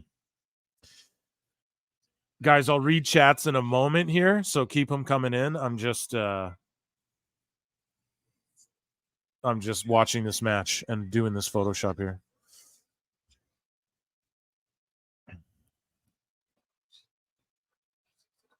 Whose house? Swerve's house. Whose house? Swerve's house.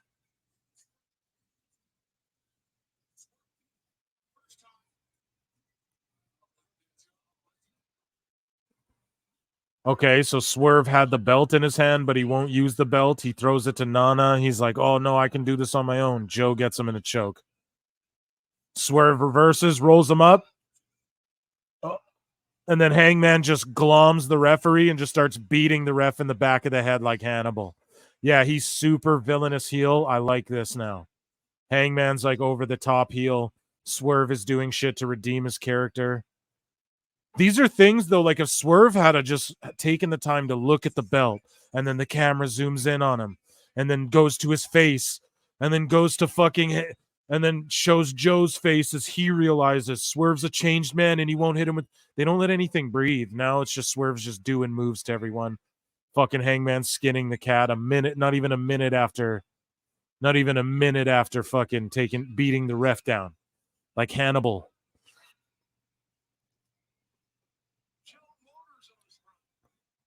It's craziness. A muscle buster on Swerve. The place is going to riot if Swerve gets pinned.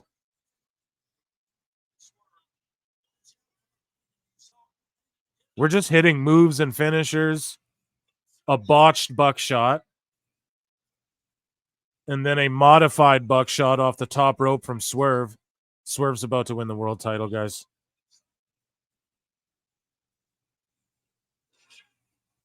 Hits his move. No, Joe creeps in for the choke. The Chimeraplex. And now Joe chokes Hangman. Yeah. Hangman's going to go out. That's the match.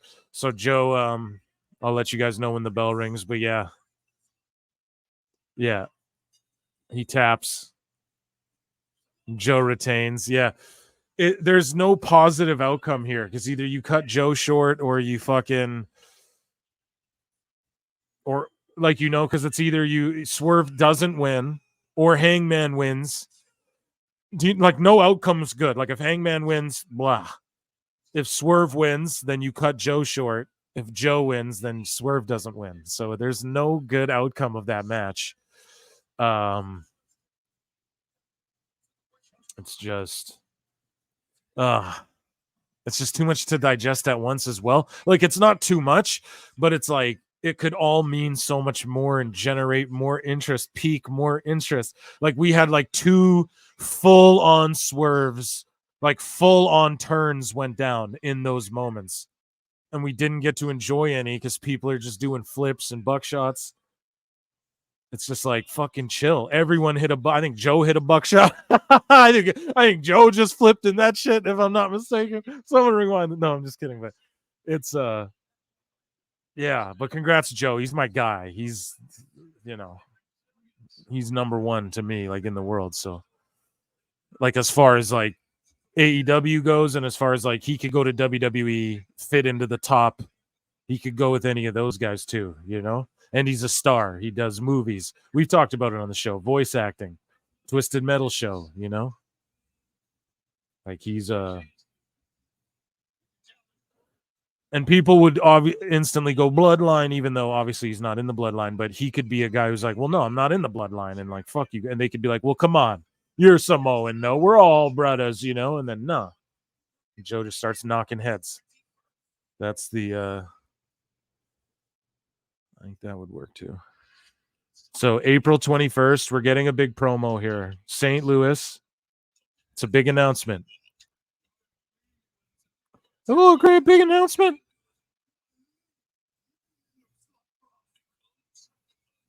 AEW Dynasty. Okay.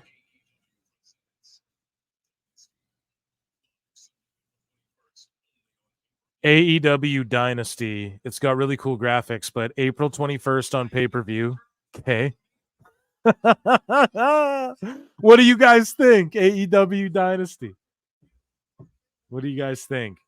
St. Louis. Let's read some chats. Let's read some flipping chats here. Okay, where were we? The Booker T hate is basically because people expect the color commentator to sound extra smart, but that's not what makes Booker shine exactly. When's Juice Robinson coming back? I don't know, but hopefully soon. He got hurt too. Sting's last match is coming up next, guys. Digging the play-by-play for the big moments. Okay, Alt Jake, we will continue to do that. Sloppy shop. Carlos Suarez.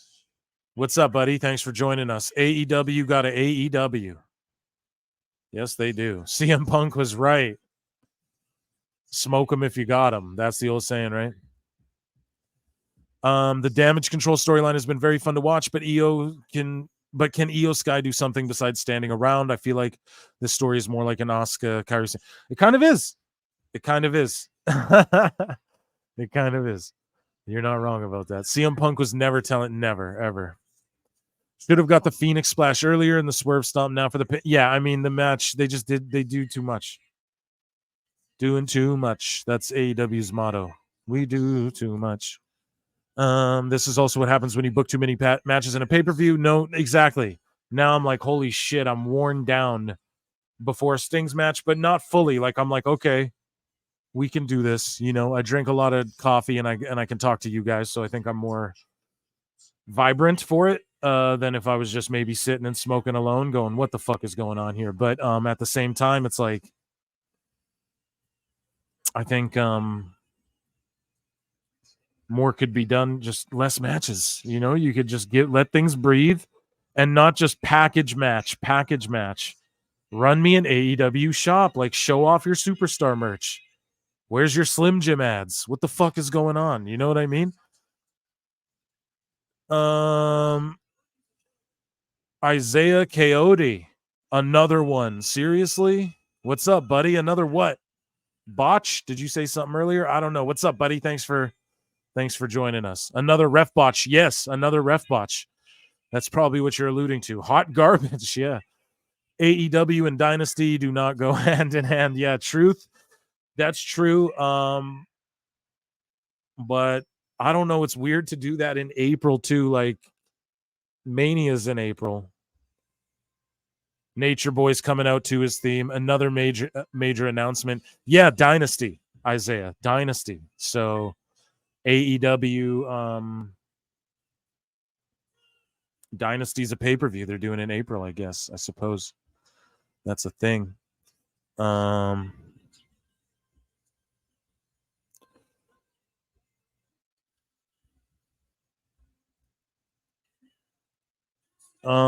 Yeah, man. Yeah. Thanks for sharing all this. And yeah, guys, make sure.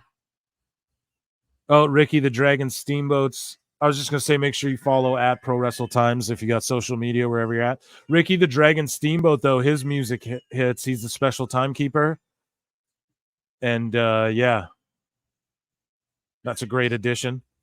Yeah, it's just basically like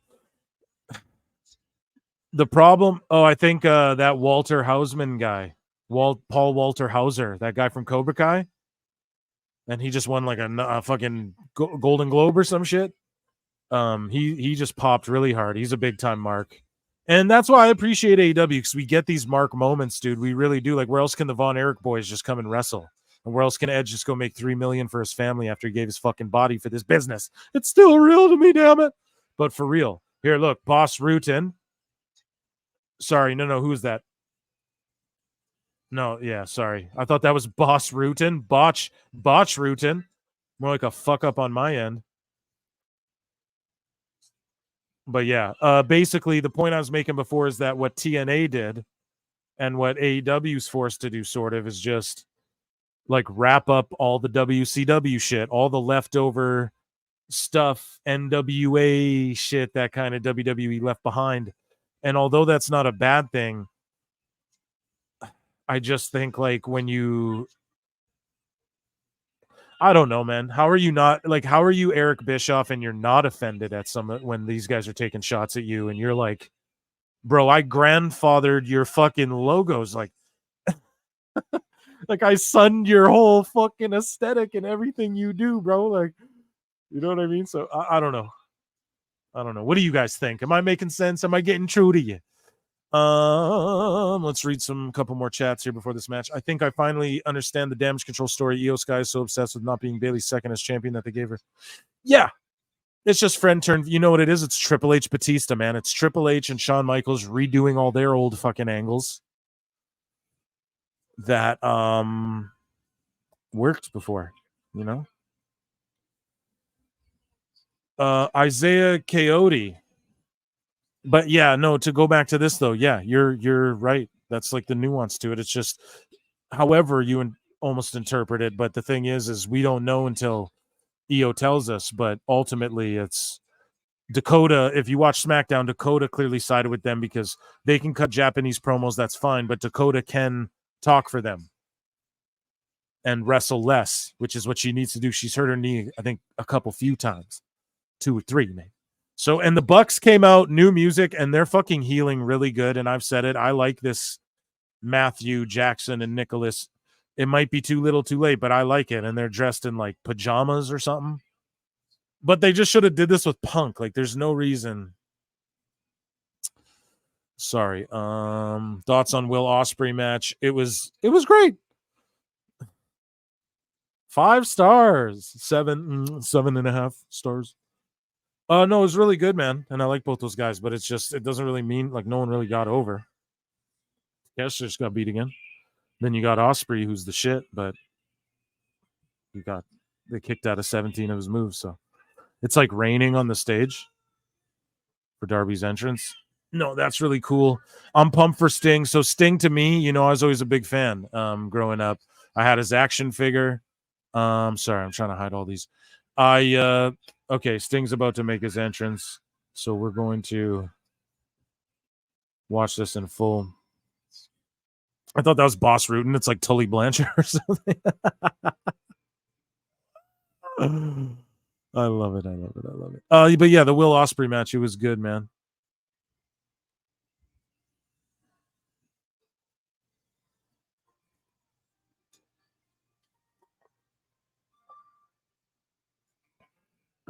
So they're doing this big like this big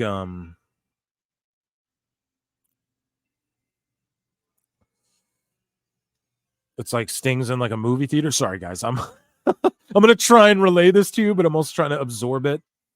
So I'm not talking. Okay, him on the cover of Pro Wrestle Times. So he's sitting in a theater and he's Pro Wrestle Times. Yeah, Pro Wrestling Illustrated.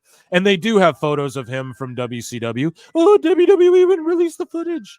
Release Gold Dust for WrestleMania, you cowards. Yeah, so they're showing footage of Sting making his entrance in Japan, pressing people. He's in the pain. He's wrestling Muda. What else do you need to show? Show pictures of him and Flair. They're doing a good job of that. It's just like it does suck they can't show like him doing the Wolf Pack. They're showing old Blade Runners. Yeah, see, they're showing pictures from WCW. There you go. Just public domain shit. It sucks, but like, what do you want WWE? Give them money. Like, give them the amount of money. They didn't show any TNA shit, huh? Fuck TNA. Oh. It's like, nah, dude. But yeah, Sting's making an epic entrance. He deserves this. I'm just scared of what he might do in this match. But this is why Tony's important for wrestling, and this is why AEW is a good thing, is moments like this, where it's like, we can get this legend send-off. We can get this like moment in time where Sting can come make a bunch of fucking money. Sorry, I might be fucking my mic. If my mic's popping or something, tell me in the chat. But yeah, it's a moment in time where, like, where else are you gonna get to see or like have Sting like get a send off? Like, you're not gonna get it. Maybe WWE will do some shit like this in the future, but because they're starting to open up. But you know, AEW has allowed us to. I'm umming and on a lot. Sorry, I'm trying to watch while I talk. AEW has just done a lot of this where we wouldn't otherwise get these. So that's what it is good for. Sting got to do, like, he's given his body, his life for this goddamn business, you know, and you have to respect that with a lot of these guys. And so I never am mad at like Edge, or I don't fault anyone for going there for money. Even like the young guys like Sasha Banks. Yeah, go there for 2-3 years, get a shit ton of money, that you'll never see again, and then you can go back to WWE for less money or more money if you're worth it, you know. But yeah, I've been a huge Sting fan my whole life. This is and Ready to Rumble. After this event, if you guys are still up and like, damn, what am I going to do to unwind? Watch Ready to Rumble. Okay? Stinger's in that. It's a great movie. David Arquette, Scott Conn, James Caan's son.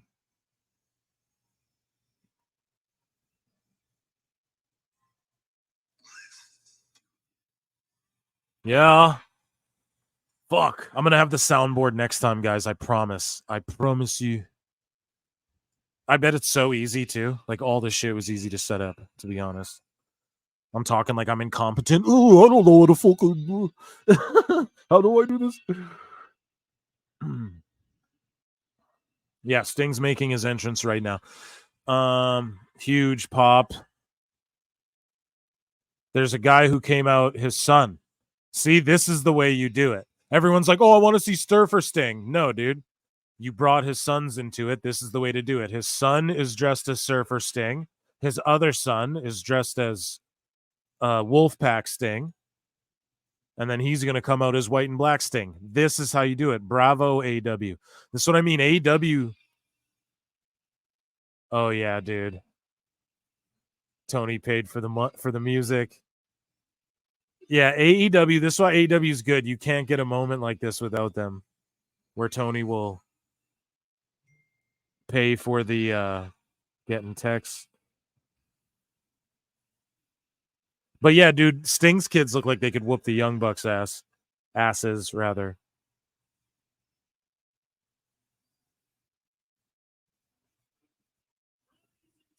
Oh yeah. See, when Justin Roberts announces Moxley or Sting, I love it because he does the gravelly shit. Like he goes hardcore, you know? Like he's capable of doing it. He just doesn't he's got to go more like I don't know, indie kind of, which sounds weird, but and then they make Tony Schiavone go, "It's Sting" one last time. He does it so long. No, I'm happy that they had his sons dress up like Wolfpack Sting and Surfer Sting. And then he just comes out as he is. The crowd singing along with his music. Wow, dude, what a fucking moment. And then it just gets hardcore. Darby just goes, fuck it. And he just gets hardcore.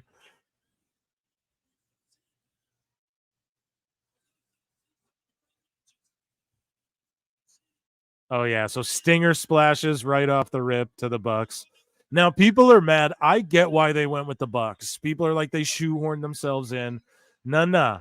Oh, his sons are getting in. Yeah, his sons are more jacked than fucking the Bucks are, dude.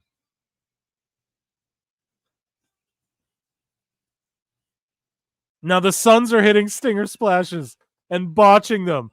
They're hitting shoot stinger splashes on these motherfuckers. Yeah, this is like only now here's where I go, could be better, but AEW is gonna AEW. Yeah, this one son is hitting like shoot stinger splashes. He's jumping way too early and like colliding fucking shoulder to head on the Bucks. Yeah, we have these kids. These guys are more jacked than the Bucks. What the fuck? Sign Sting sons. What's going on, dude? What the fuck?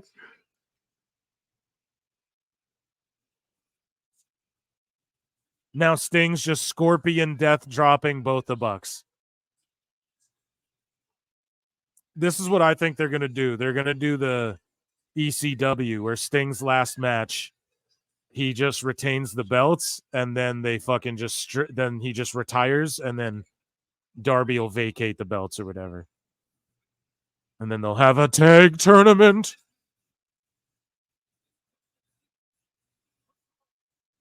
They're all chanting, "Thank you, Sting." Deservedly so. This is a great moment for real.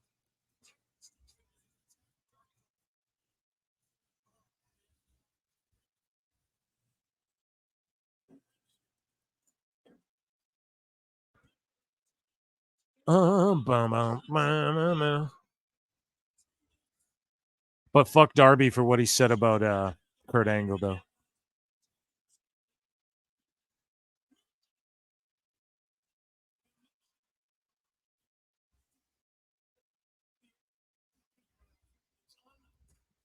So they got tables set up already. The Suns are out there setting up tables and shit. And yeah, Sting came out to Seek and Destroy. The whole crowd was singing it. It was fucking epic. Gotta be honest. But yeah, the start of this match was just like the Suns hitting stinger splashes. They're outside setting up tables. I'm not hating on that, but that's very AEW-y. That's very AEW-y type shit.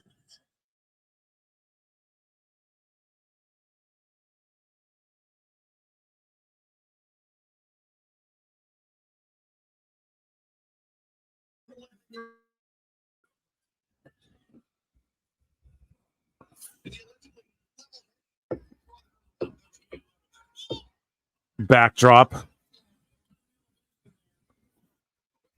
Oh wow, we're at like the most people listening near the end.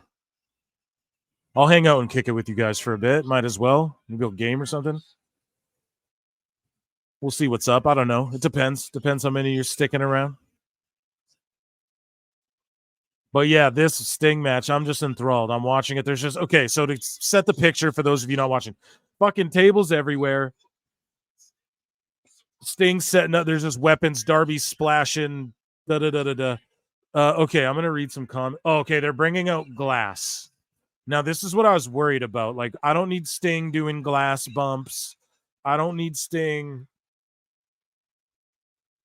I just, please don't die. Please don't die. Please don't die. You are 70. You are 70.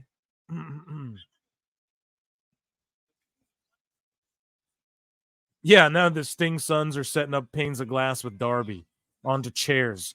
Glass on top of chairs. Sting's last match. Would you guys ever think that? I thought this was Sting's last match, not Nick Gage's. Just kidding. But this is fucking.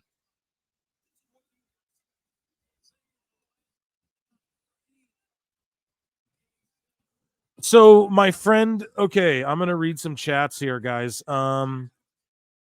Oh wow, Sting went to pipe him. Pause. I don't know. Okay, hold on. So Larry Stranger, I'm trying to multitask here. Larry Stranger said they did a shit job with the sugar glass. The holes in it are a dead giveaway, but Sting had to hit it twice with the pipe to break it, Larry Stranger.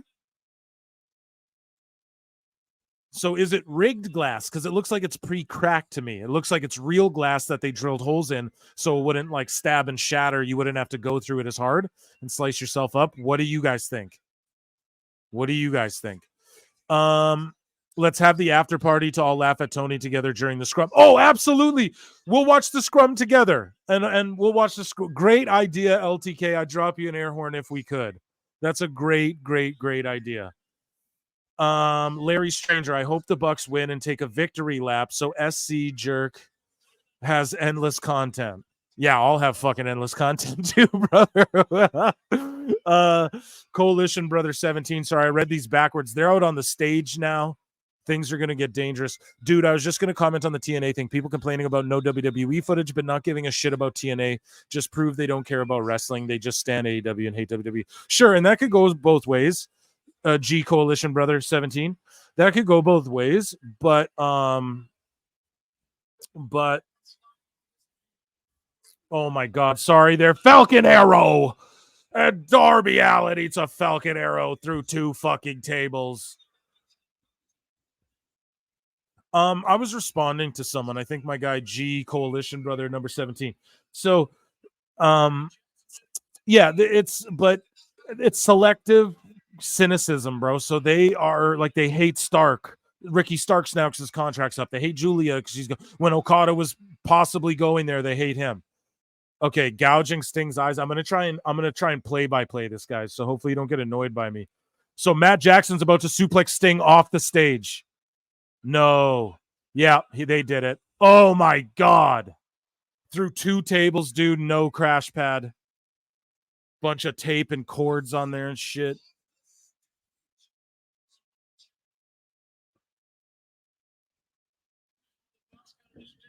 I'm going to try and mute my mic if I got a cough or clear my throat or something. I'm getting the hang of the multitask action, guys. And yeah, I'm talking it through with you guys. Is that all right? We're learning together.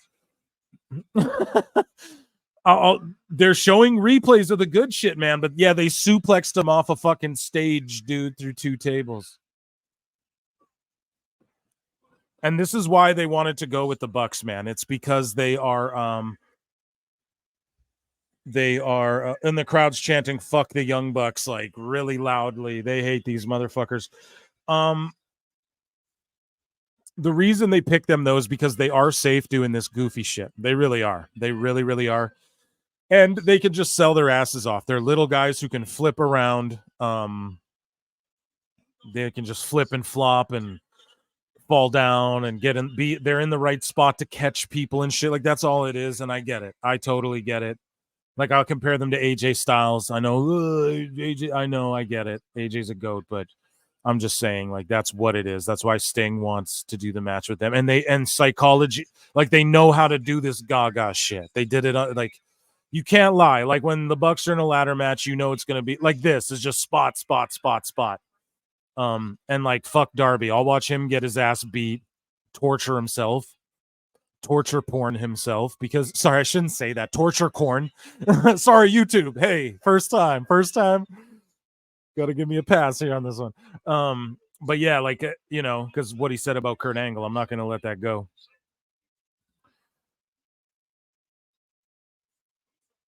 Yeah, now Darby's doing his comeback. So the Bucks have been selling their asses off. They just like took Sting out of it. Sting's gonna come back out of nowhere. So it's like the Bucks now are just beating up Darby. Actually, Darby's beating them up now, but Sting's like nowhere to be found, right? Because he's gonna pop up in a bit, guys. Okay. And there's a ladder in the ring. There's a fucking broken this. There's glass with chairs under them and shit. There's carnage everywhere. Rick Knox is old and fucking, like Cornette says, the corpse referee. So he's a fucking skeleton clickling and clackling up and down the fucking aisle, trying to get in the middle of this shit.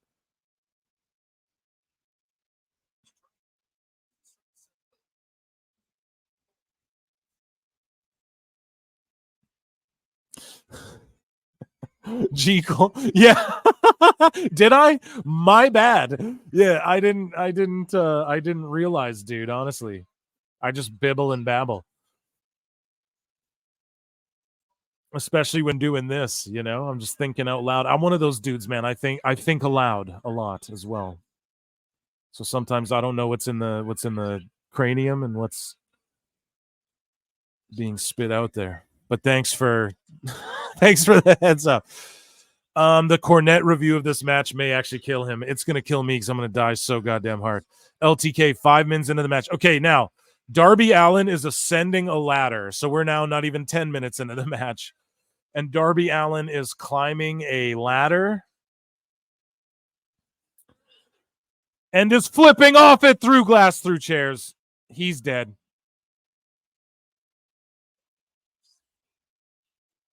He flipped off. This is like, when I'm going to say this is going to sound like backyard wrestling. He flipped off of the ladder. Yeah, hey, who said that about the sugar glass? Larry Stranger. No, I was right. It's real glass that they drilled holes into, brother. That's why it took Sting 2 hits, because Darby's back is all sliced up for shoot. That's not fake Moxley glass. That's real glass. And you can tell by this noise it made rather, and how, just look at it. He's cut up. And that's from what they did was oh my God, Darby's a fucking it. This is crazy, dude. He's bleeding everywhere. That's like a car crash. He flipped. So listen to this description. He flipped off of a ladder that's in the ring, to the outside of the ring onto a pane of glass that's on top of 6 tables, 6 steel chairs. So it's like a flat back bump on steel chairs, and then the glass shatters, but it's on metal, so it just stabs you. And like, he's a fucking idiot. He's bleeding everywhere.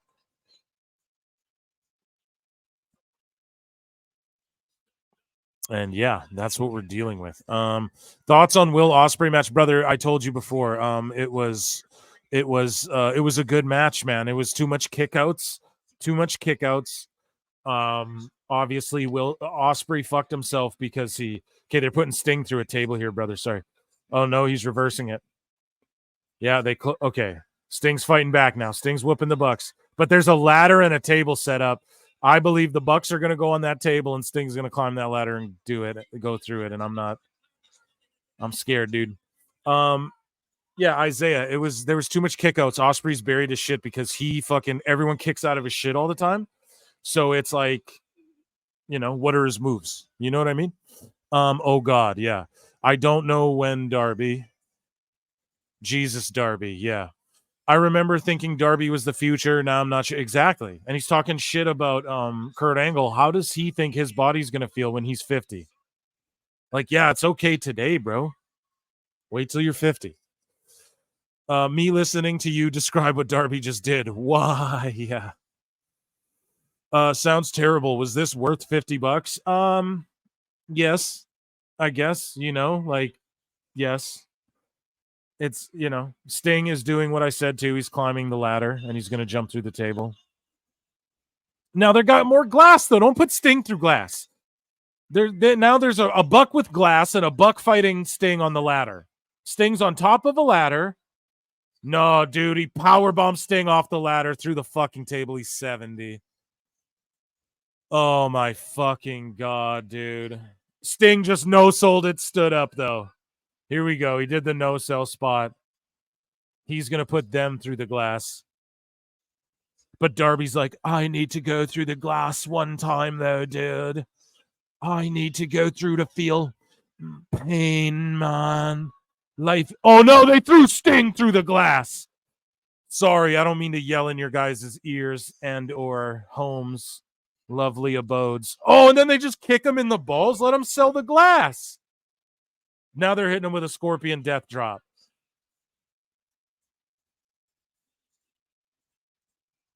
Sting kicks out of a glass nut shot.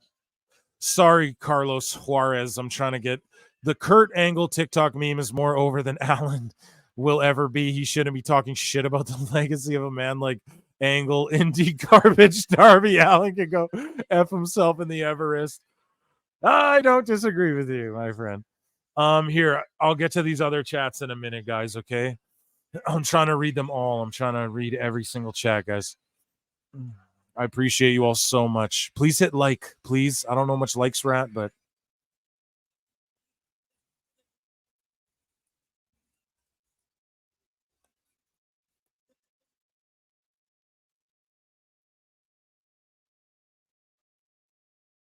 Steamboat's fighting one of the Bucks. Oh, and then they're hitting Steamboat with a fucking chair.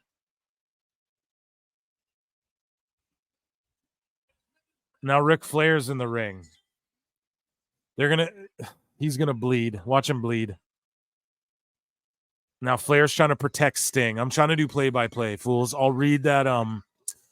All you guys, I see your chats. I'm gonna read them. Don't worry. I'm just I gotta watch this and explain it. Sting's like Flair's covering Sting so no one can harm him. Do you know what I mean? Damn, I thought some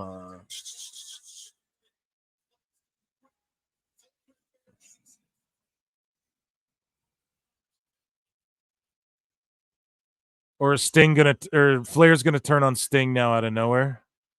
Oh, they just double super kick Ric Flair. And they filmed that and milked it good, though. God damn it. That's how you do it. Super kick. Just Dragon Steamboat, dude. This is good shit right here.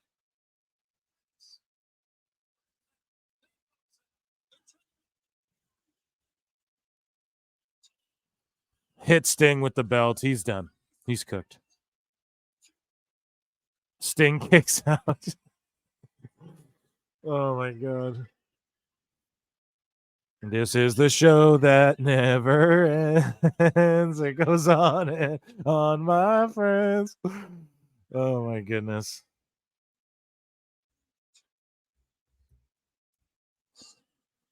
Oh my flipping goodness. Sting, Sting, Sting. They're all chanting for Sting.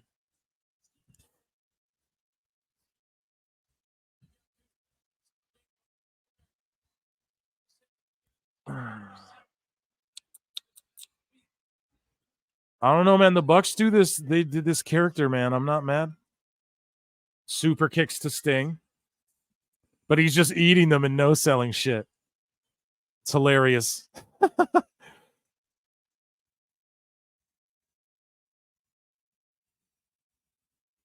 Who did this get over? Sting a whole shitload more. Like the Bucks are maybe like, oh, they're more over as heels from this performance because they've done everything to kill these guys. You know, like.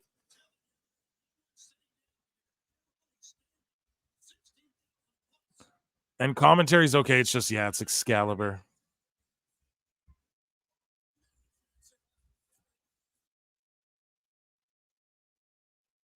The EVP trigger. Sting kicks out, dude, at like a 2.999. Jeepers, man. How does he do it?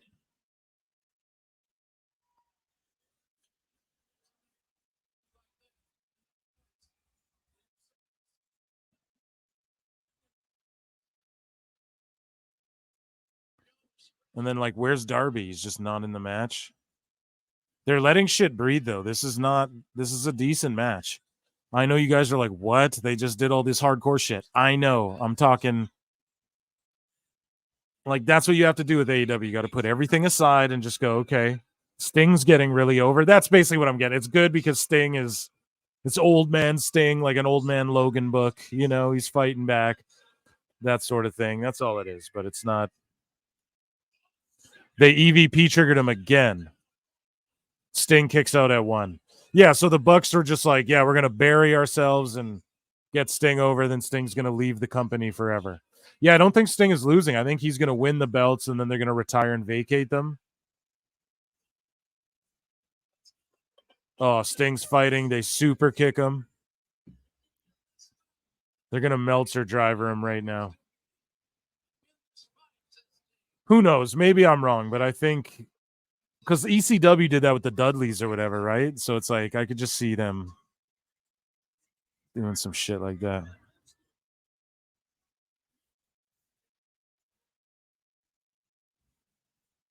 Oh, Darby pushes. Okay, so Darby's back. He gets one of the Bucks. Pushes him through a table. Sting's got a scorpion death drop. He's looking around the crowd. Whole arena goes crazy. It's the last one ever. No, he kicks out. Oh my God. This young buck kicked out of his shit. Unbelievable.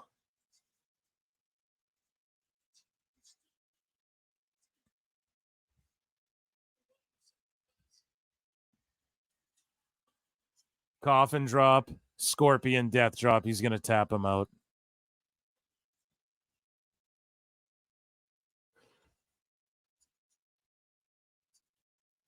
Crowd's popping so hard.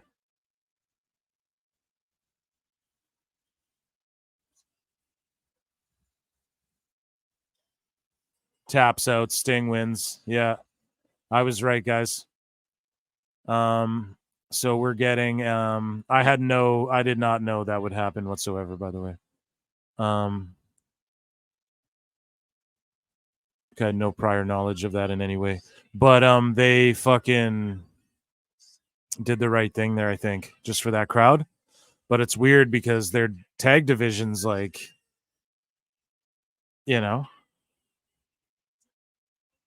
what do you do with their tag division? Just vacate the belts and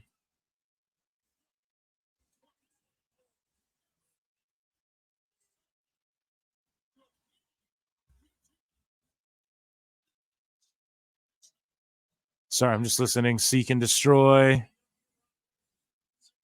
It's good shit. It's good shit, pal. It's really great show. Everything was really great.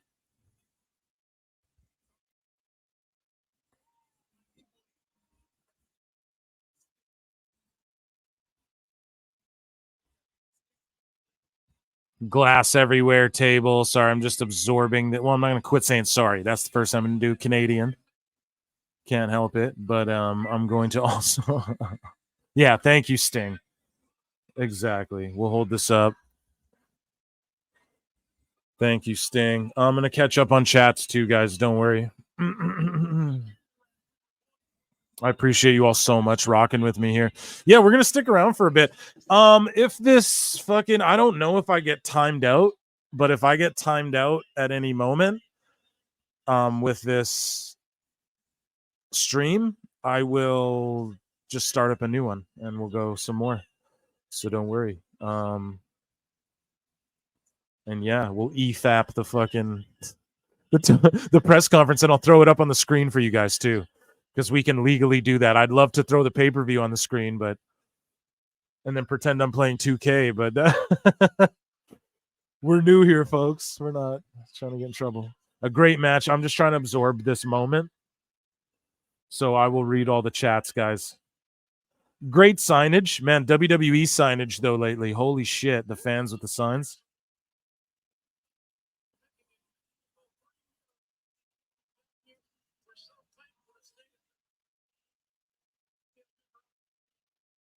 Damn, it's getting hot in here. I might throw a fucking fan on, and if you guys hear it and it annoys you, just tell me and I'll turn it off. I will survive without it, but... Darby grabs the mic. We have 3 minutes left on the pay-per-view. Okay, but then where do you go from this? Next show, who's the tag champs? You know? Like, let's set that up a little bit. You don't have to have anyone shit on Sting's parade, but... Darby's just all bloody, like he's been in a fucking car wreck. Jesus. Thank you, Sting. Thank you, Sting. Thank you, Sting. Thank you, Sting. I'm going to read these chats, guys. We're going to leave Isaiah's chat up here, though. Oh, and now we got a bunch of you, though. I see you, Shadow Rage 99. I haven't seen your name up in here before, so I see you, brother. Thanks for commenting. Exactly how Sting should end his career, on a B-tier company. Oh, come on, Shadow Rage 99. We're going back here. G Cole, yes, Sting wins. No, it's okay. You can have your opinion, but it's just, do you guys want? Okay, I want to hear what he says.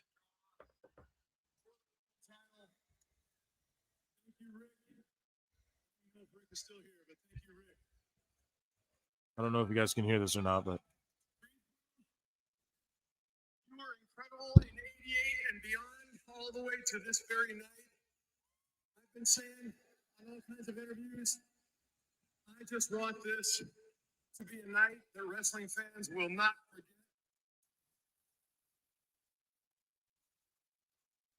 Damn, there's people crying, shoot crying.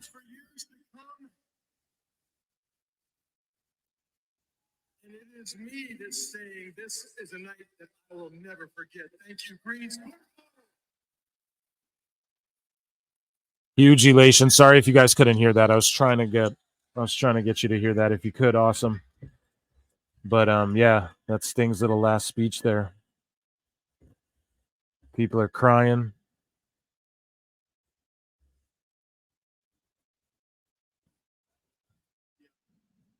This is definitely a time to give thanks for sure. Thank you to one of the greatest tag team partners I've ever had. He just called Darby the greatest tag team partner he ever had. Remember how many stitches this was going to require tonight. I said I would die in your last match, but I'm still braving it. Darby trying to crack jokes. He's a risk taker. I was a risk taker in my young days, and you know what? I'm kind of old now, but I'm still a risk taker.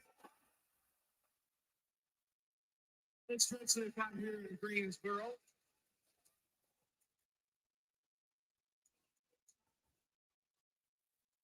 Can you guys hear that? Tell me in the chat if you can hear it. They're still chanting, "You still got it." He's saying he's a risk taker. I think Sting will appear in WWE again, guys, just at like a WrestleMania or something. Like he'll just be standing in the rafters. He's been on a WWE Legends deal this whole time. They just choose not to use him in like video games and stuff like that. They're giving him cues to wrap up. Pay-per-view goes off air. Sting's not even done talking. It was great. A great way to end the pay-per-view. We ended it. Sting was talking and the pay-per-view just went off the air. I'm so glad that we stuffed all of those 1,400 fucking. I'm so happy that all of those matches were on this card and we couldn't have just give Sting his extra 5 to 10 minutes to say goodbye to the fucking fans who were the only reason we drew a fucking house. Too bad we had to have fucking Julia Hart and Sky Blue on the pre-show. And fucking, you know what I mean, guys? Sorry if I'm cussing like it, but it's like, Jesus Christ, what did you guys have?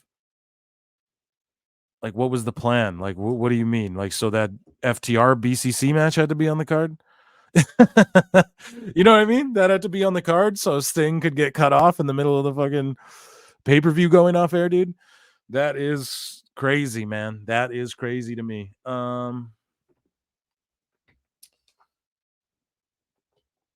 Try this. Here, I'm with you guys here. I'm gonna try this. Hopefully not.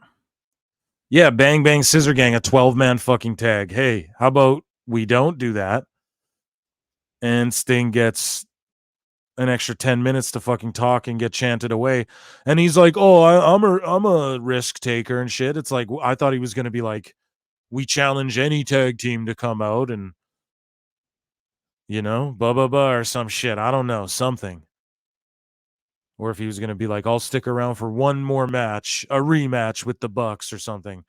But no, they didn't do any of that. So I don't know, guys. Overall, here, let me catch up on chats and then I'll give you my overall thoughts on the pay-per-view, and then we'll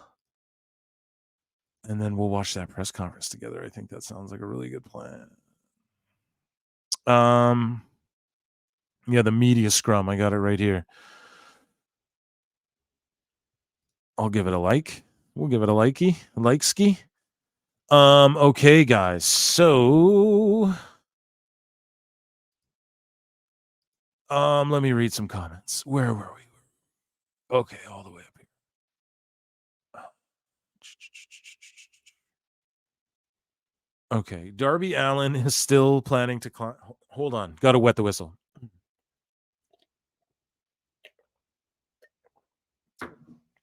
Oh, guzzling coffee. Okay, Darby Allin is still planning to climb Mount Everest next month, so for all intents and purposes, this might be his last match too. I think, yeah, it is what it is. Hot barbecue.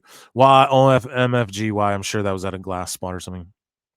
Is it true Darby and Gigi dated? Yes, it was. Yes, Isaiah, it is true. So when Cora Jade came out with the allegation, okay, hey, skip it. I don't know. You guys can talk about that. I don't know. If Sting was a good wrestler, it wouldn't take all this. Undertaker would never. True that. That is true. He's never been like the best wrestler ever, though. You know, he's just a super over guy. He's still good. Guys, if you hear like a fan blowing and it's like, what the fuck is that noise? Just tell me and I will switch things up. But it just got so hot down here.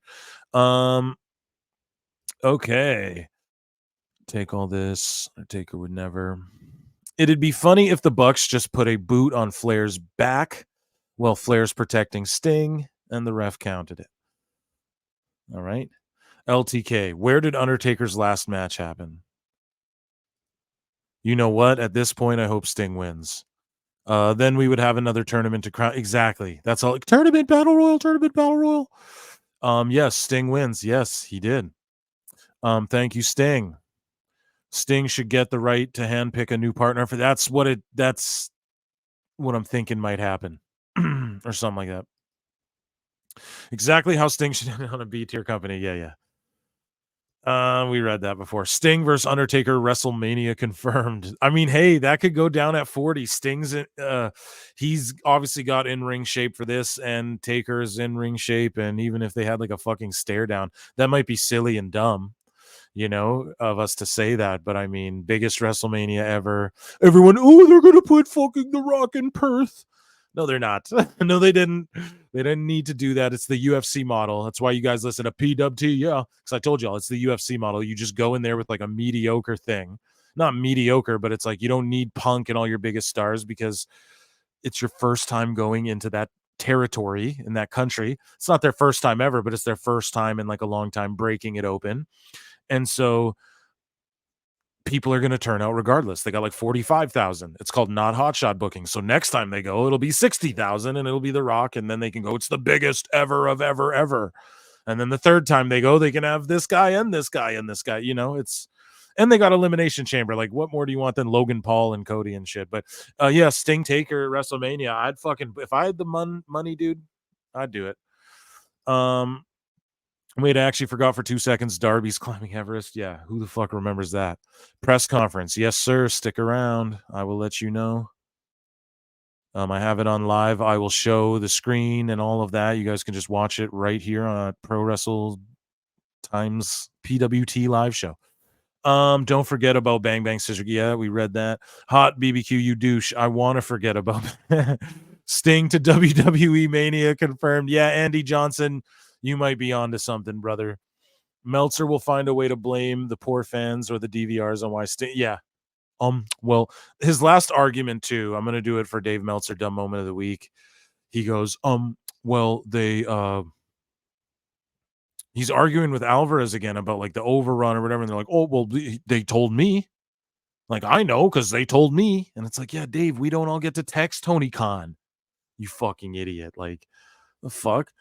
Do you think Sting will go to WWE after his last run? Yeah, he'll appear like at a Hall of Fame ceremony. They'll put him on camera. He'll just stand in the rafters at WrestleMania 40 and they'll just show him there watching over. They'll put him back in the video games. All that shit. It's just while he's on AEW TV, they try and avoid him. But they're not Tom Petty, man. This, like, when I tell you guys the WWE is different, like it's so different now than it was with Vince and his like regime, if you will. Yeah. You guys know that. Undertaker versus Sting versus Ric Flair, triple heart attack threat match in Saudi Arabia. Please, God, no. All I have to say is, please, God, no to that. I hope to good gracious that doesn't happen. Where are we at the media scrum? I'll refresh it. It's not on yet, so we'll just shoot the shit for a minute. While I finish making this thumbnail for the live show. So guys, I guess I can take a second here to just plug some shit. Patreon.com/ProWrestleTimes, ProWrestleTimes on X, Pro Wrestle Times everywhere that you have social media. Please give us a follow. Please like this video if you don't mind. And yeah, everything's just below in the description. If you're curious. So this thumbnail, I'm going to put Stinger on it. Obviously, it was his last match. And guys, so on the next live streams as well, I'll for sure try and have other people rocking with me, I think I caught Hairline a little too late. And time zones are different for people. But yeah, I'm going to we had an epic, what can we say, man? Movie Marvin's a fucking draw. We had a great episode there. And yeah, he was supposed to come on for like 20 minutes and it ended up turning into like a whole pod that we did over like multiple days. But also Marty McFlyer. I don't know if you guys, it was mostly love, but there were some people being like, I don't like him as a guest. Well, too bad. He's going to come back on. And I thought he was a great fucking guest, honestly. And that man won he's been nominated like 6-7 times. Finally won a goddamn Grammy. Like, how are you mad at, what the fuck? And he's a big wrestling mark. Can't be mad at that, man. And Yeah, he's related to a really big wrestler, actually, but I'll let him. He can divulge that. Ooh, a little tease for a future show. The sizzle, as Hairline would say. And yeah, Hairline, I just caught him a little too late, so otherwise he would have been here absolutely rocking with us. But how did you guys enjoy? Well, I guess some of you didn't watch. For the people who did watch the pay per view, like out of Dave Meltzer stars, what do you guys? What do you guys rate it? Was it worth the $50, or did you guys schmeegly schmeem? What did you guys do? Let me know in the chats. Get AEW. Okay, here. How was match of the night? What was match of the night for you? Honestly, good. Thanks for that question, Hot BBQ. That's a great question. I think the best match overall of the night. Let me just kind of go through my data bank of memory here. Just as far as like what I like, it's really tough, man. I'll just go with the Osprey match because it was a really great match, and I just wish there was less false finishes and just more like storyline build up to it, because Osprey was really over with people. And yeah, I'd say that was match of the night for me. Based on work rate overall, because I think that colors the answer. Listen, man, fuck work rate or whatever, like I don't know what work rate even really fucking means either. Like when people say, like, how do you define work rate? Because that's a term that like Marx made up. Like we made that up. You know what I mean? We're all Marx in here. We can admit it. But like we made that shit up. That's not like real wrestling. So, and I'm not shitting on you, G Coalition brother number 17. What I'm doing is just pointing out like what does work rate mean? Like he fucking his ability, like to me, like the best workers are guys who like cinch holds in, sell really well, facials, um, that sort of thing. So I don't even know, like, is how fast you are. What the fuck? Just overall, yeah, overall to me, I think it was probably like Osprey, I guess.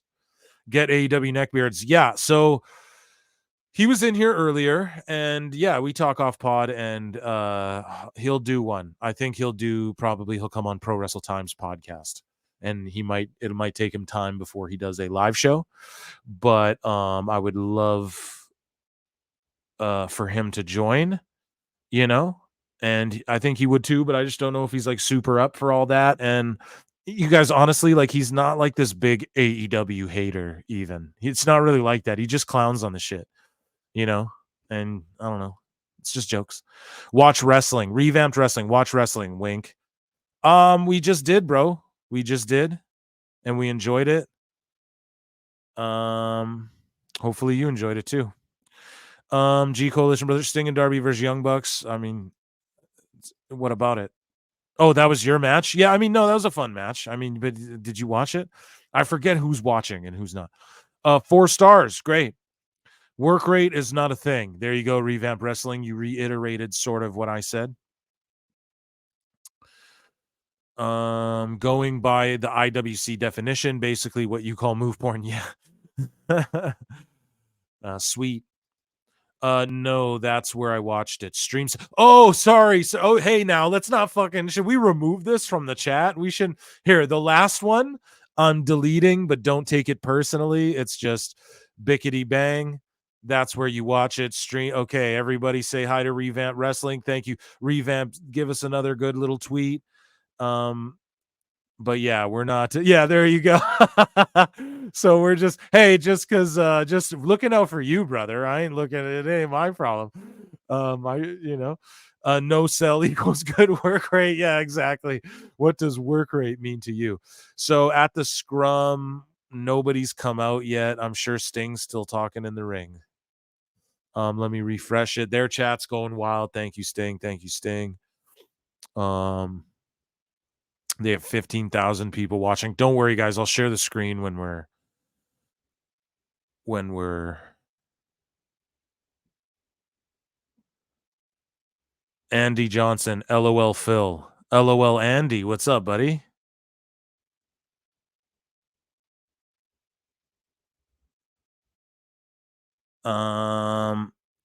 Revamped. What's up? Piracy will always thrive, bro. Yeah, I know. I'm talking like for you though, bro. I don't need a can't wait for Cornette and Phil review. Thanks, Andy Johnson. Next week. Or this week, LOL. So you want my review of the card? We just watched it together and I basically live review it. I might just clip this. And also this is going to get reloaded, Andy Johnson, over on Pro Wrestle Times. And it will be called the Pro Wrestle Times live show. And then when that channel is, because you're not allowed to go live until I think I get like 500 subs or some shit. So once I hit that on the other channel, then these shows are going to go through there. And then I'm just going to do all the clips over here again. But for the time being, I'm like, well, shit, I don't want to keep the people waiting. So this is a whole new show, and I'm going to do these once a week, I think. So you'll get the regular Pro Wrestle Times pod, and you'll get this. Will I review this? Yeah, I'll review it with Hairline, but it'll probably be mostly Hairline reviewing it. So make sure when I re-upload this on the other channel, Andy Johnson, you go check that out on Pro Wrestle Times on YouTube. And then you can re-listen to my thoughts basically on everything. And LOL Phil, I thought you were laughing at my name for a second or something. That's what Hairline does. He calls me Phil Brooks. Or this week, LOL. Yeah, dude, it'll be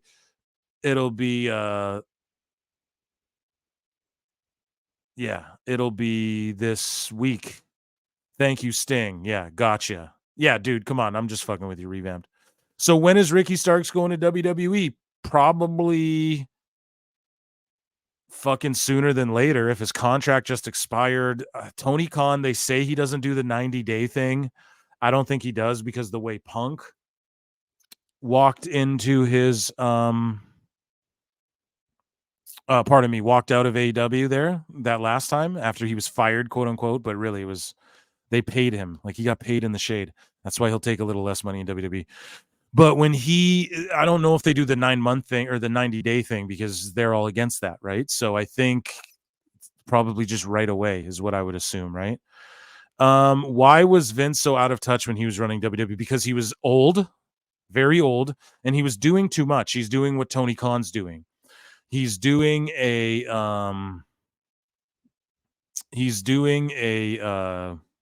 what's it called? He's doing too much. I can't think. Sorry, I'm making a fucking thumbnail. He's doing too much. He like Vince had his hands on everything. He's booking WWE, last minute changing this, booking SmackDown, calling guys up. No, we're not calling them up. Oh, I'm running this over here. He's just doing so much shit, and he's just so out of touch. And some of it also is that him seeing himself getting pushed out, so he wants his ideas to be in there. That's the problem when you collaborate with people. Everyone wants their ideas in there, but sometimes the best people to collaborate with are people who will tell you fucking no. No one's going to tell Vince no. No one's telling Tony no. And Tony's doing the same thing. He's booking ROH, Collision, Dynamite. He's booking all this shit, and it's trash. He doesn't know how to book one show, let alone like all these shows. So that's what's happening. That's why Vince was out of touch. Andy Johnson, yeah, Phil, your show's hilarious, but you really know how to write a story more than TK. What makes you say that? Like from my fantasy mark booking on the show? And thank you, Andy Johnson. I appreciate that. I appreciate you saying that about the show, dude. And it's our show, Andy. It's our show. Put a cry emoji if you cried for Sting. I'm not going to do that. I didn't cry, but it was definitely a great emotional moment. The 90-day clause is only if they're released. Okay, thank you, Alt Jake. I'll take your word for that. Old age prioritizing his kinks, and hindsight is actually out of touch ×3 rather than ×7 like we thought. Will Triple H be the new chairman of WWE with The Rock being the president of TKO and Shawn Michaels taking over head of creative along with you're asking me so many questions I don't know. Like I don't know people like that, dude. Like that's not how I've ever heard of anything where I've ever been like, oh guys, this, and then like it kind of happens and I'm like, oh, it's not like I don't know people in the office and shit or anything like that. Not to say that whatever. Listen, D'Amore, fuck no. I don't know why anyone thinks he would replace Bruce Pritchard. That's a good like IWC rumor. Bruce Pritchard is not a creep like these other guys. You guys got to know that, right? And what I'm going off of is based off how everyone else describes him on these old man wrestling podcasts. No diss at anyone, right? But like Listen to Bruce Pritchard's show. Listen to Jim Cornette. All these people, they all are like, Bruce isn't a creep. He's not a creep. He's not a creep, right? So he didn't partake. He probably knew about some shit, but I mean, all people need to know is like, oh, they're paying for sex. And then the extent of like poop and stuff, that's all like, I don't know. That's all like, you can't blame anyone for other people doing crazy shit when you aren't asking quite like, hey, so you're all, so this girl's cool with you pooping on her, right? Like, what are you supposed to say to Vince? Like, it's just one of those things, you know. But yeah, I have no idea about any of these things. But Triple H probably will be the chairman of WWE. Rock, I told you guys this again. It was from the MMA side of things, so he's just super tight with Ari and Netflix and Dana White and all this shit. Where he's like, I told y'all, like he's gonna come. And you guys, he's going to be in WWE way more than people think. People think he's going to be this part-time. No, he's going to be there like a lot over the next 2 years. I guarantee it. I feel like if we do see Ricky, it would have to be after Mania. We know how WWE likes to have those moments on Raw after Mania. I don't know if that'd be a moment. It'd be better to play him vignettes. Why would Ricky Starks be a moment? You know, are the people going to pop? I don't think they all know who he is. Now, if they brought him out with Cody at WrestleMania, and then they put him,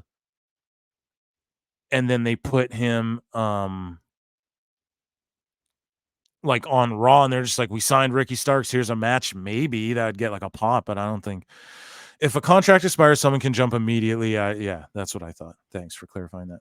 Lorenzo Ortiz, love the podcast, dude. I love you, and thank you for being here, and thank you for being in the chat. Please hit like if you can, and thank you for rocking with us. We're about to watch the media scrum whenever it starts, dude. Tony, and these things run forever. If we get cut off here, guys, I'll start another live stream. I don't know if I get timed out on this shit. We've been going for like almost 4 hours though, so my bad, bro. No, it's not your bad. It's not your bad at all. Why is it your bad? We're asking questions and talking, bro. Why would Sting go back to WWE? He's done all there is to do. I mean, he didn't. He didn't. He never really. He could just stand in the rafters at a fucking WrestleMania. He could. Who knows? He could manage someone. He could just be there at the Hall of Fame to take the pictures and be like, "Hey, I'm Sting," and whatever. We're not saying go there to wrestle more, bro. We're just saying, like, unless it's like him versus Undertaker, if they really want to do that. Like, but yeah, he should go, and maybe the Saudis will pay him $1 billion to just show up and hit someone with a bat after a match. Like, we don't know, dude. So yeah, he should do that, and he's been under a Legends deal this whole time. That's the thing people got to understand. Like, WWE lets people go to AEW, and AEW is willing to let people keep their Legends deals with WWE for licensing and merch and all that shit. But Sting owns all the Sting stuff, right? Like, I think he even owns Wolfpack Sting. Like, I think that's all his own shit, right? I can see Ricky in NXT. Yeah, he'd be a perfect fit. Ricky introduced us Cody's. Yeah, exactly. On the Mania stage. Thank you for having me here, Pro. Thanks for being here, bro. I appreciate it a lot. Yeah, Phil, your show's hilarious. Oh, I read that one. You really know how to write a story more than TK. Thank you. I try. I do write for a living, so should be pretty good at it by now. Yeah, so this media scrum, it should be starting soon, guys. We're just gonna chill and EFAP it. Can't he do all that in AEW? Yeah, but what does it do for AEW, bro? Like, it's AEW, like, they're tapped out. Like the go home show for this pay-per-view with Sting on it, where he came down from the rafters, did a worse rating than the week before on Dynamite, bro. So it's like, that's why. Like, who the fuck is he reaching that he hasn't reached? Everyone who's watching Dynamite and shit, I would say 2/3 of them are watching WWE. So why wouldn't he go do it in WWE and, you know, like, be a part of that white hotness and get whatever? Go there and get milk up all their merch sales. If you guys see the pictures, maybe I'll bring them up after, but the pictures of the merch stand of this Revolution, it's all Sting shit and then AEW shit. AEW is the top merch seller of AEW. That's a fucking absurd, dude. It's fucking absurd. So in he could go to WWE just show his face again and sell fucking tees and be on a legend deal, get a little that sort of thing, dude. So that's why in AEW he's done everything he can, you know. And he should be, in my opinion, Sting should be the first inductee into the AEW Hall of Fame when they eventually have one. Media scrum still not started. Do any of you guys, and I'll read more comments. Do any of you guys like do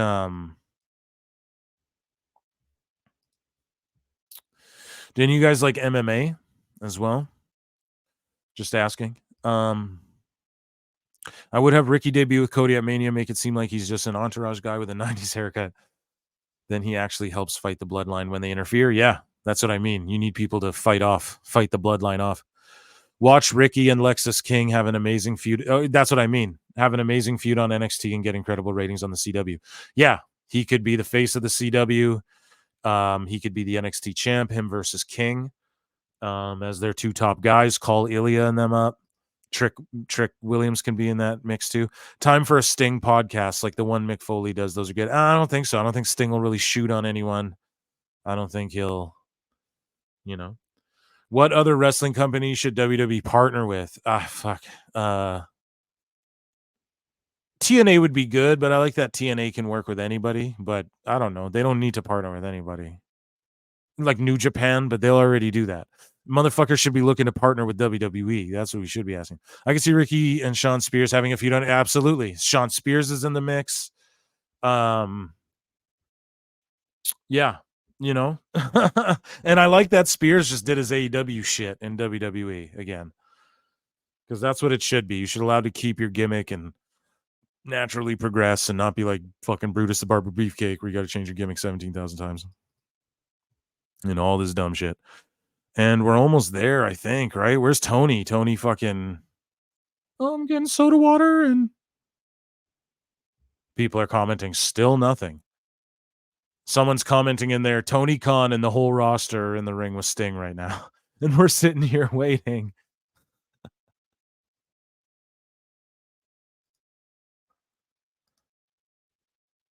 Sorry, I'll hide that. My word, my word, my word.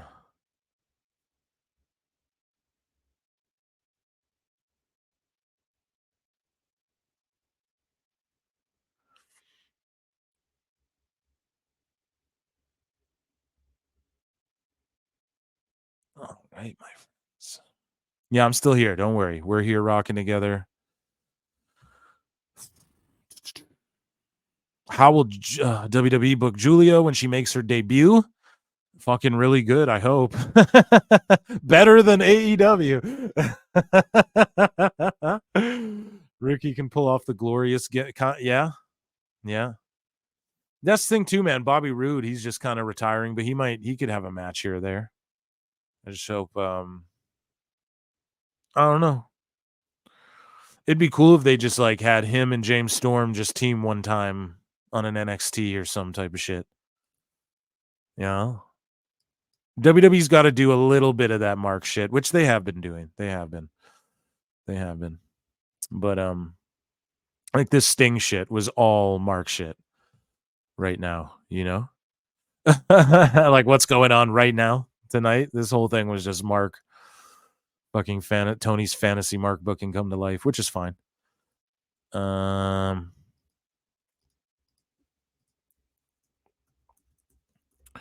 Should really finish this artwork that I've been sitting here doing. But yeah, and then Will Ospreay, hopefully he gets booked good too, you know? Like that's all I'm hoping. I don't know if any of you guys asked, but all you can hope is that he I don't know, he's so over. Like in this match he was so over, and it's like as long as they can capitalize on that momentum somehow, I don't know how, but like they got to get him in a hot feud. Basically, maybe like he hugged his friend in that great moment and then they'll attack each other. Like, or maybe the Mike David guy or Mike Davis or whatever will come back and then like attack Osprey or something, and then maybe it'll be those. I don't know. We don't know. But yeah, I am looking forward to it, I guess. Do you know what? I want to watch Dynamite to see what the fuck they do with the tag titles. Okay, and the party is on here. Let's see. Hopefully we don't get cut off. I hope to God we don't get timed out. I will get fucking mad.